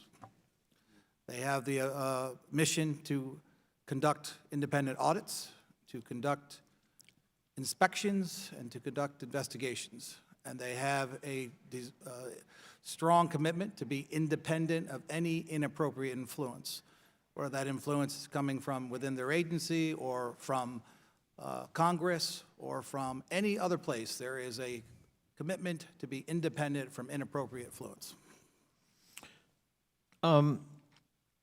Would you believe, do you believe that an IG is subject to a supervisor's review and approval of the subject matter that IG may be pursuing by way of investigation? Again, the IGs have a wide latitude to investigate lots of areas, and that's my point. They are independent from any kind of inappropriate influence. So you, according to Mr. Lennox, had conversations with him, in fact, about the subject matter he was proposing to or actively investigating. Is that correct? Are you referring to a specific subject matter? Well, I guess I'm starting with the general, and I'll get to the particular, but I'm following up on your description and their broad independence, and we're now in the territory of what's proper and what's not proper about a supervisor choosing to intervene by way of discussion on the subject matter of a pending investigation by an IG. And I asked you, we have testimony from Mr. Lennox that you did have conversations with him about such subject matter, and I'm asking you to confirm that that is true, that you had conversations with him about ongoing investigative matters. Mr. Congressman, many times the IG would ask, are there areas that we should be looking at? So, of course, he asked for my input. Did you? On areas that he thought would be helpful, so we could help prioritize what his priorities were and areas that we thought needed attention. Quite right. So he approached you And to solicit. And yes, and But the question here is, did you go to him? Because he described some of those conversations that you initiated with him as, from his perspective, bullying. That is a mischaracterization. I can recall the conversation that I had with IG Lennox on that topic. The exact conversation went along the lines of me asking Mr. Lennox if there are any areas that I could help him on. Help him? Yes, assist him. I normally do that in our bi-weekly. Was one of those areas the issue of arms sales to Middle East? Yes, in that conversation, Mr. Lennox described to me, he said, we are complete with the arms sale report. This would have been in early 2020 timeframe. It may have been at the very end of the year. He said, we are complete. We are done. We just need to finish it by interviewing the secretary. And I said, great. Let me try and figure out when we could do that, how fast we can do that. Help me understand how much time do you need?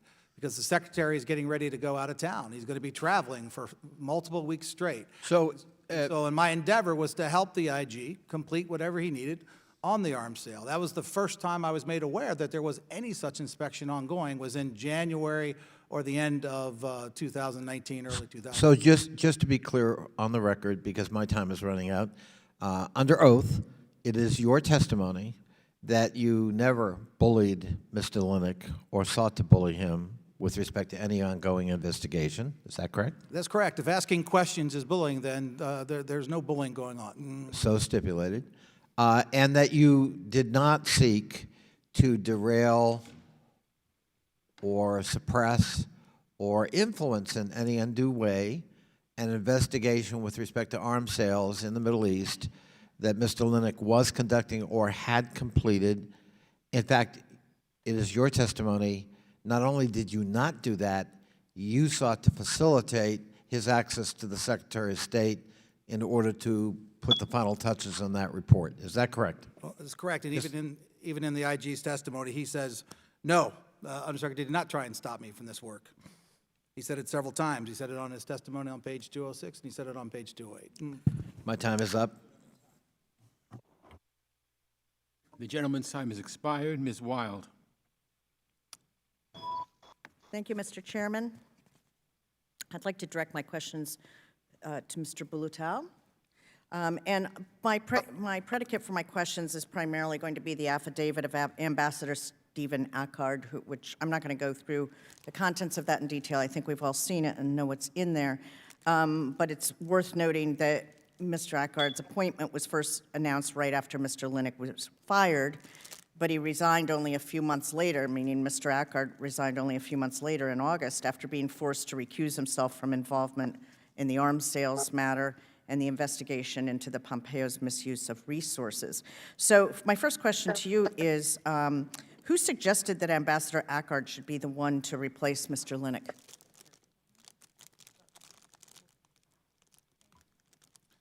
Congresswoman, we were many candidates we wanted to understand who would be best qualified to serve in that role. So we looked according to folks that were in the department for at least 90 days or folks that are already serving in a presidentially appointed Senate-confirmed position. I'm sure there were many people you considered. I'm going to reclaim my time and just ask who suggested that Ambassador Ackard be the one to replace Mr. Lennox? There were myself and the deputy secretary that looked to evaluate potential candidates. And did you speak to Mr. String about it? I don't recall a comment, only in that I would have generically asked Mr. String, when we look to replace, what are the rules and the requirements that we need to follow so that we are going in accordance with all legal guidelines. And it's correct that you contacted Mr. Ackard back in April, mid-April, a full month before, and told him that Mr. Lennox was going to be removed imminently? I don't remember the exact date. It would have been around mid-April where I would have had an initial conversation. And so you admit that that conversation took place, yes? Sometime around Regardless of mid-April, date. it would have been a conversation asking about his interest. And Mr. Ackard has told us that you told him that he could also expect a call from Secretary Pompeo to express his views of the office of the IG. Do you remember telling him that? I don't recall making that comment. And if that but you don't deny making that comment? No, I don't recall making a comment that you just stated, and I don't have the benefit of the transcript, so I'm not sure what context that statement was made in. And if that comment were true, would it suggest to me that Secretary Pompeo was trying to influence the Inspector General position before Mr. Ackard even started? Do you know anything about what Mr. Pompeo wanted to tell Mr. Ackard before starting as IG? Again, there was no statement of that I recall making to Mr. Ackard. I will tell you what I remember recalling to him. What I said to him is there is a huge trust deficit between the department and the IG, and the leadership of the department, including the deputy, the secretary, all the leadership, really wants to find a person who can help to restore and build the bridges of that trust deficit. And all of that you've just relayed is information that you would be able to relay directly to Mr. Ackard. That wouldn't be something that the secretary would need to impart to Mr. Ackard, would it be? No. Okay. And do you know whether Secretary Pompeo wanted to convey to Mr. Ackard subjects that should be stayed away from in terms of IG investigations? Again, the secretary was not involved in any of these discussions regarding trying to identify a replacement. He was not involved in saying, I want to have a conversation, I want to do anything. I have no recollection of those statements as you characterize them. Well, did he have any any role at all in the choice of Mr. Ackard? At the very end, the deputy secretary and I briefed him on our nomination. We explained to him that Ambassador Ackard had served in several regions of the department. He was a foreign service officer. He had served as a consular officer in South Central Asia. He has served as a political econ officer in the EUR region. He had served as an executive assistant in the exec. He had served as the acting chief of staff in the E-Bureau for Economic, Energy, and the Environment, and that he would be a good choice to start to rebuild that trust deficit that we saw. Okay, so your answer suggests to me that Secretary Pompeo had no real awareness of who Mr. Ackard was until you informed him of his credentials. No, that's not what I'm suggesting. What I'm suggesting to you is what we described to the Secretary as our rationale for nominating Ambassador Ackard as a replacement. Now, there was also a suggestion that Ambassador Ackard should keep his job in the Office of Foreign Missions, where he was one of your subordinates, in addition to taking on the role of IG. And is that correct? That is not correct. What the conversation we had with Ambassador Ackard is you absolutely need to divorce yourself from any decision authorities or operations. As a matter of fact, we need to delegate your authorities in the Office of Foreign Missions to your deputy. You should not have any operational or any day-to-day contact with your team. You need to focus on being the full-time acting IG. And when that acting assignment is done, we will then move those delegations and authorities back to you. But from a operational perspective, you just need to separate and divorce yourself from that role. The gentlewoman's time has expired. Mr. Levin. Thank you, Mr. Chairman. I yield back. Thank you, Mr. Chairman. Thank you, gentlemen, for appearing. Mr. Cooper, it's good to see you again. Last year, I asked you about the timing of the emergency declaration, noting that when Secretary Pompeo briefed Congress on May 21st, 2019, he made no mention whatsoever of any emergency. Here's what you said. So within 3 days, an emergency was created that required that declaration. Congressman, yes. In the so your testimony here is in those 2 or 3 intervening days, an emergency arose that required a declaration. Yes. But an emergency did not pop up in those 3 days. The department was cooking up this emergency almost 2 months earlier. I gave you the chance then to correct yourself, but you doubled down. Now I've read your letter laying out the long history of bad acts by Iran to justify this emergency declaration. But none of that changes the fact that your testimony that an emergency arose between May 21st and 24th just wasn't true. Were you lying to the committee, or did you have bad information? Congressman, as you said, I covered this fully in my August 17 letter to you, and there was a copy that was provided to the chairman. But I do appreciate the opportunity to, yet again, set the record straight here. I stand by my statements. They were faithfully summarizing everything, the factual basis for the emergency that reflected the Secretary's certification that was submitted to Congress. And to the dates, to be clear, Mr. Levin, between May 21 and May 24, the Secretary made the decision to exercise a longstanding statutory authority due to the emergency circumstances described in his certification, which we re-enumerated in my testimony, which you decided to not fully show the entire video. I categorically reject repeated partisan political attempts to publicly mischaracterize my remarks. Okay, Mr. Cooper, your remarks stand for themselves. We just played them. Play all of them. That's what you actually said. Mr. Levin. That's what you actually said. Don't Let's parse talk them. about the OIG report. The State Department, in fact, we understand it was you personally, sir, demanded unprecedented redactions on this unclassified report. Those redactions deal with the timeline, the very information that contradicts your testimony. The report shows the department first proposed using this emergency authority on April 3rd, that the first drafts of that emergency were circulated on April 23rd, and that on May 4th, Secretary Pompeo handpicked the day, 3 weeks in the future, on which he would send you up here to claim an emergency had suddenly appeared. Those dates are nowhere near the May 21st to May 24th window you testified to. And you covered them up, literally with a big black box in the redactions. Who asked for those redactions, sir? Who signed the letter to the OIG pushing for them? Was it you, yes or no? Did you ask for them, sir? No, but I want to tell you something. Okay, well then let me Congress ask Mr. received String. Congress received an unredacted report. So Let me ask Mr. mischaracterize. String. Congress received a full I understand report. that, sir. That's not what I'm asking about. But sir, you asked a question about redacted passages. Sir, I'm That going to discusses reclaim my internal time and information. continue asking Mr. String. Did you ask for those redactions, sir? Yes or no? Congressman, I'd like to.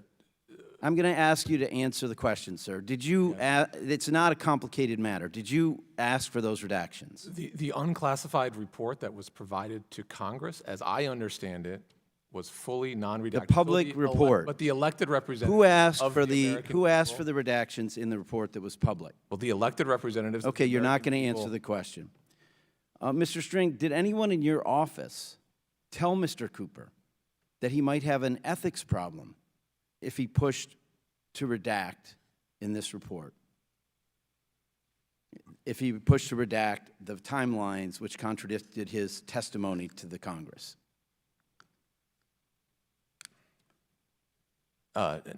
Not to my awareness. Okay. And when did you first see a draft of the declaration with the redactions?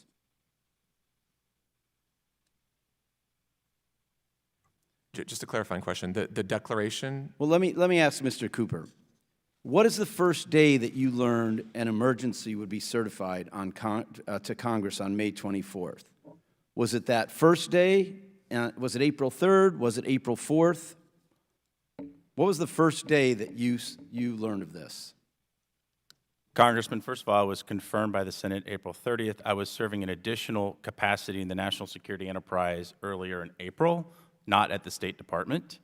As far as the decision process, it would have been before the Secretary certified. Again, that window is between May 21, 24, where he made the decision. So are you saying you never knew before May 21st? Gentleman's time has expired. Congressman, we had to provide him the opportunity to make that decision. So you did know before. Troubling. All right, Mr. Chairman, thank you. No, it's I yield troubling. back. The Houthi threats and the Iranian threats to U.S. interests and our partners, that is troubling, Mr. Levin. Sir, Ms. Bamberger. the process of dealing with the U.S. Congress stands on its own as a responsibility of the State Department and every other part of the executive branch. And you cannot hide behind what we all agree are the very important foreign policy concerns that we all share. You cannot hide behind them, sir. I yield back. By congressional notification, it's I public. reclaim my time.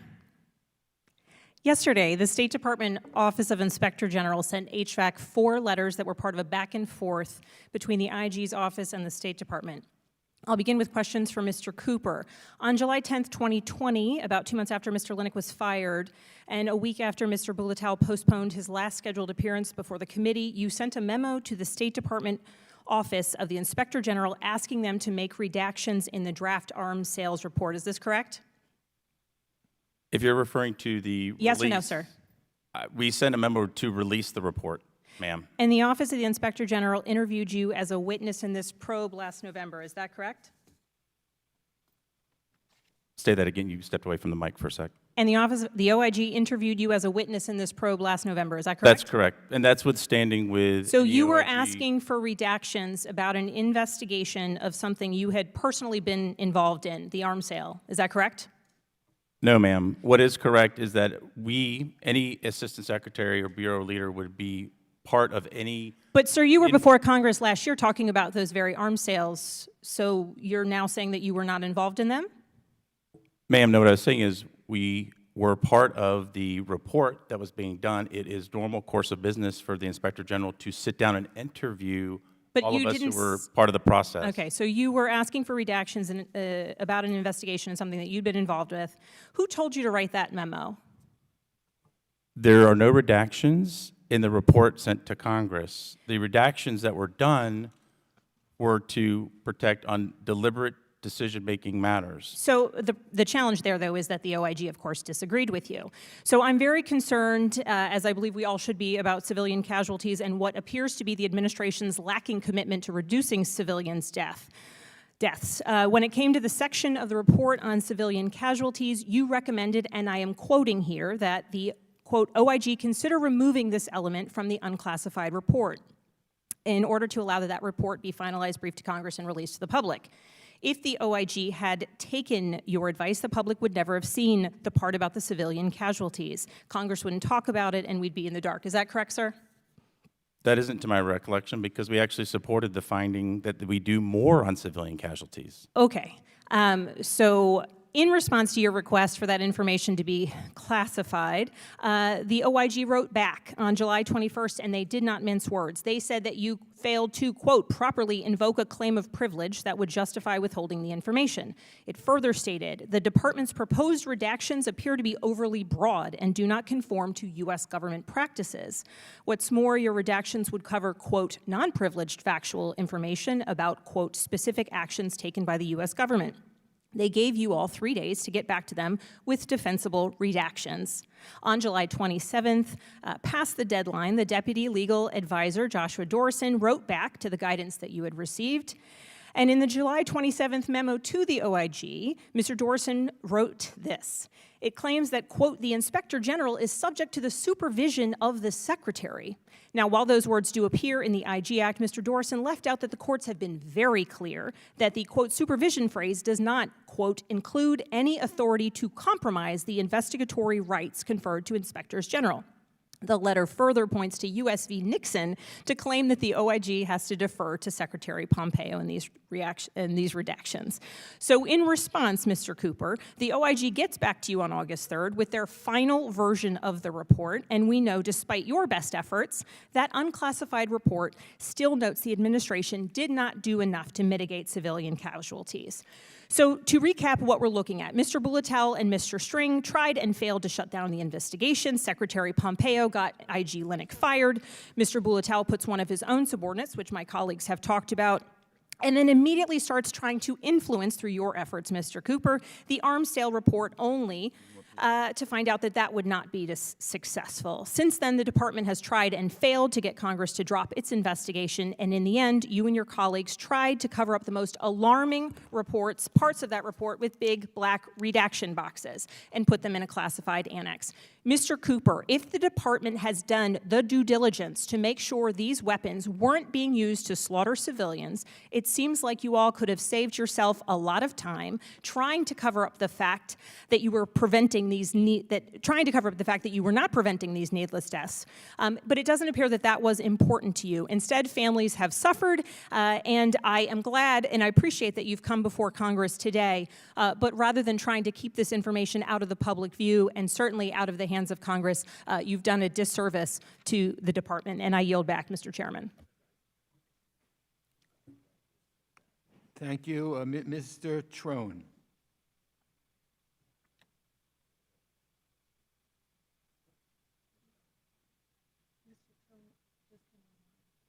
Okay, we'll go to Mr. Malinowski. Sorry, Ms. Houlihan is next. Oh, I'm sorry. No, we won't. Ms. Houlihan. Thank you, Mr. Chairman.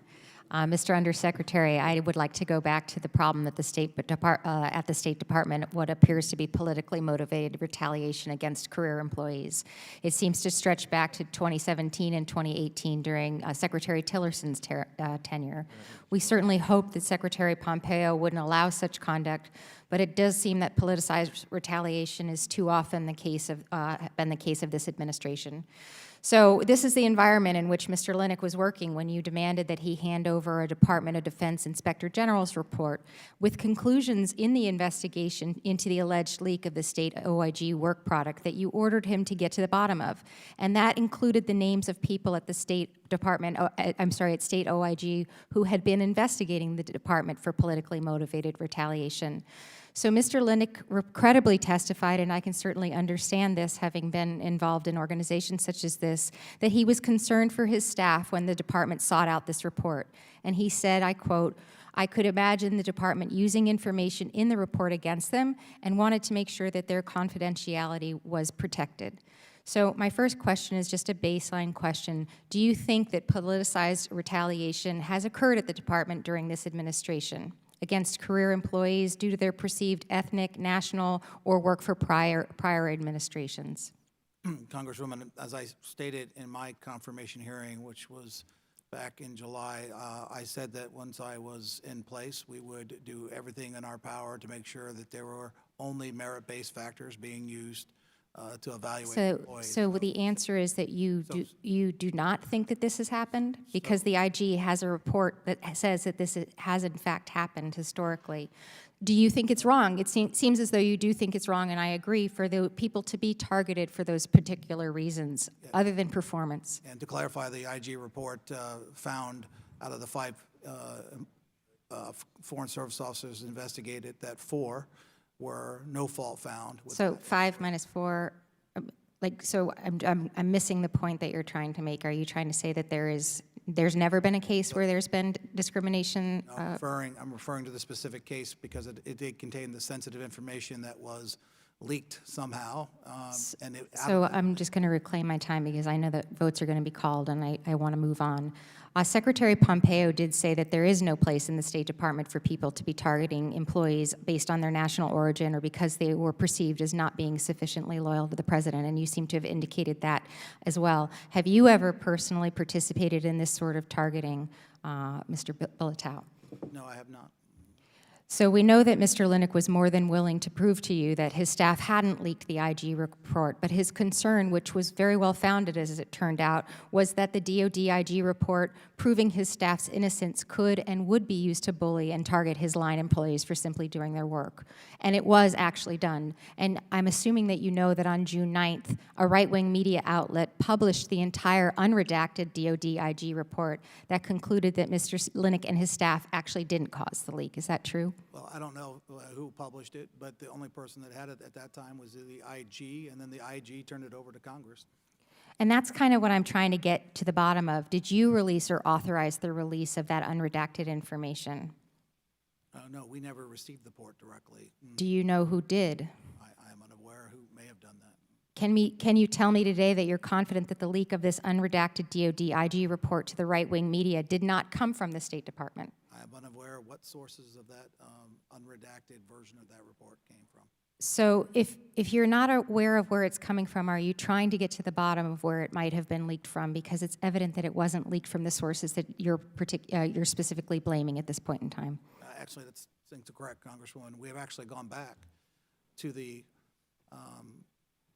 SIGI Council to look at this again, because what came out from the DoD investigation is that it was a very superficial investigation. It was not a thorough investigation done, and our understanding is why that was done is the way the IG characterized that investigation to his pal in the DoD IG. So it was not done properly. We're asking the Integrity Committee to please look at that again. It just seems as though this report, in its leaking and in non-redacted form, is a further evidence of an administration that has a culture of retaliation. And it would seem that you should be aggressively looking for where this report might have come from and been leaked to in order to be, I guess, trying to give us the impression that this isn't an administration that's about retaliation against employees who have indicated any sort of non-allegiance to this president. And I'm unfortunately out of time, and I appreciate you coming, but I am really surprised and disappointed because it does feel as though that this administration has a pretty consistent course of firing people who don't appear to agree with them for one reason or another, and that's a disappointment to me. I yield back. Gentlewoman yields back. Mr. Malinowski. Thank you, Mr. Chairman. Mr. Cooper, how does the provision of paveway bombs for bombing targets in Yemen help Saudi Arabia, or how did it help Saudi Arabia meet an emergency imminent threat from Iran to its oil fields, to shipping in the Gulf, targets in Iraq and Lebanon that you mentioned, all the threats that you mentioned? Thank you for that question. So the key word there is precision guidance.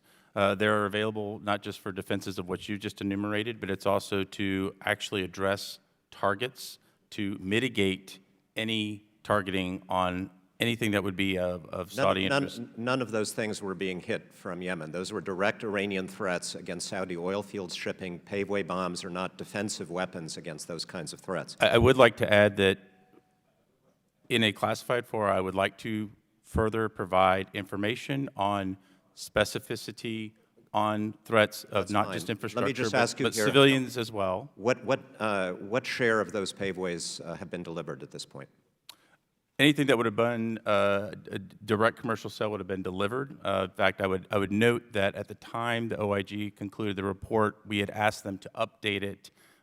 Their date of information was old. It was in late 19. Were the paveways delivered within, say, 2-3 weeks of the emergency declaration? They were, I couldn't tell you exactly date, but they were delivered. Those were some of the first things delivered because they were ready for delivery. Okay. By anything that was foreign military sales, which would have required additional development and delivery. Let me move on. Why did you spend 2 months deliberating and executing a decision to use this emergency declaration when you could have gotten the sale through in a month by going through the normal congressional notification? Speaking of notification, all the sales had been notified to Congress. This was part of the open and transparent process that we have. It's a feature, not a bug. If anything, it does show that we are stronger against our adversaries who don't have transparent processes.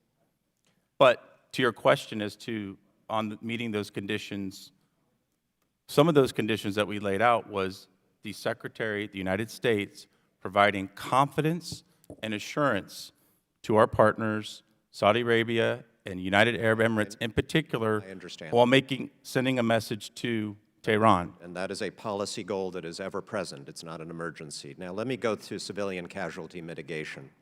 Spring of 2017, we made a real effort. The Trump administration made a real effort, laying out actual conditions to Saudi Arabia for the receipt of these weapons. And those conditions weren't just about training, sir. They included the provision of a no-strike list with 33,000 specific targets. Are you aware that the Saudi Air Force has continued to strike specific coordinates on the no-strike list that the United States gave them since that was handed over, in fact, repeatedly handed over? Yes or no? I could speak fully in another fora about the target integrity and challenges that the partners have had to meet from the Houthi rebels and others. I look forward to that. They have precisely continued to strike targets that we have precisely identified them as being on a no-strike list. Sir, if you were teaching me to drive for 5 years, and I continued to hit passersby, continued to total my car, would you continue to give me the keys? Sir, we have a partner that is under extreme threat, a continuous threat, and a developing one. Yes. Those include our interests. We remain steadfast and shoulder to shoulder in our partnership. State Department talking points, and you know what? I don't think under those circumstances, we've gone from actually providing conditions to the Saudis, from serious people like General Jim Mattis, to having you sit here and tell us that the new and improved policy is we're giving them a toolkit. We're giving them a suite of technical solutions when they have continued to deliberately and precisely hit targets we have asked them not to hit. Mr. String, one of the recommendations in the IG report, reportedly, was that the department, quote, update its analysis of legal and policy risks related to selling these bombs to Saudi Arabia. Why was that recommendation moved to the classified annex of the report? Why is that classified? Congressman, if I understand your question correctly, you're asking about a classified recommendation? I'm asking about a report that was moved to the classified annex. Why was that classified? I don't have specific recollection of the deliberations by the IG that went into that, but I'm not comfortable talking here about anything in the classified annex. And then let me just finally ask you, I don't care whether you saw a memo from 2016. I saw it. I was an assistant secretary at that point. But you're the acting legal advisor. Is it still the view? Is it still your view? Is it still the view of the Office of the Legal Advisor that State Department officials potentially face personal legal liability if they provide weapons to a partner country without adequate safeguards as to mitigating civilian casualties when you have this 5-year record of war crimes being committed and documented by our partner? Is that still the view of your office?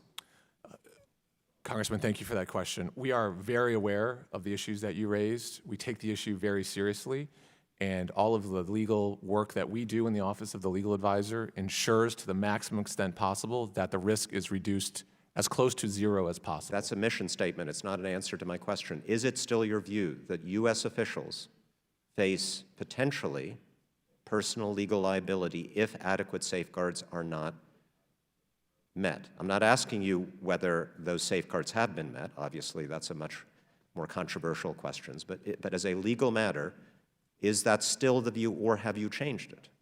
Because that was the view of the office. Again, Congressman, our legal work, our legal analysis ensures that the U.S. government, across the government, takes every possible effort to address this serious issue. I can assure you we take it very seriously in the Office of the Legal Advisor, in other bureaus in the department, and if throughout. they do not, do they potentially face personal legal liability?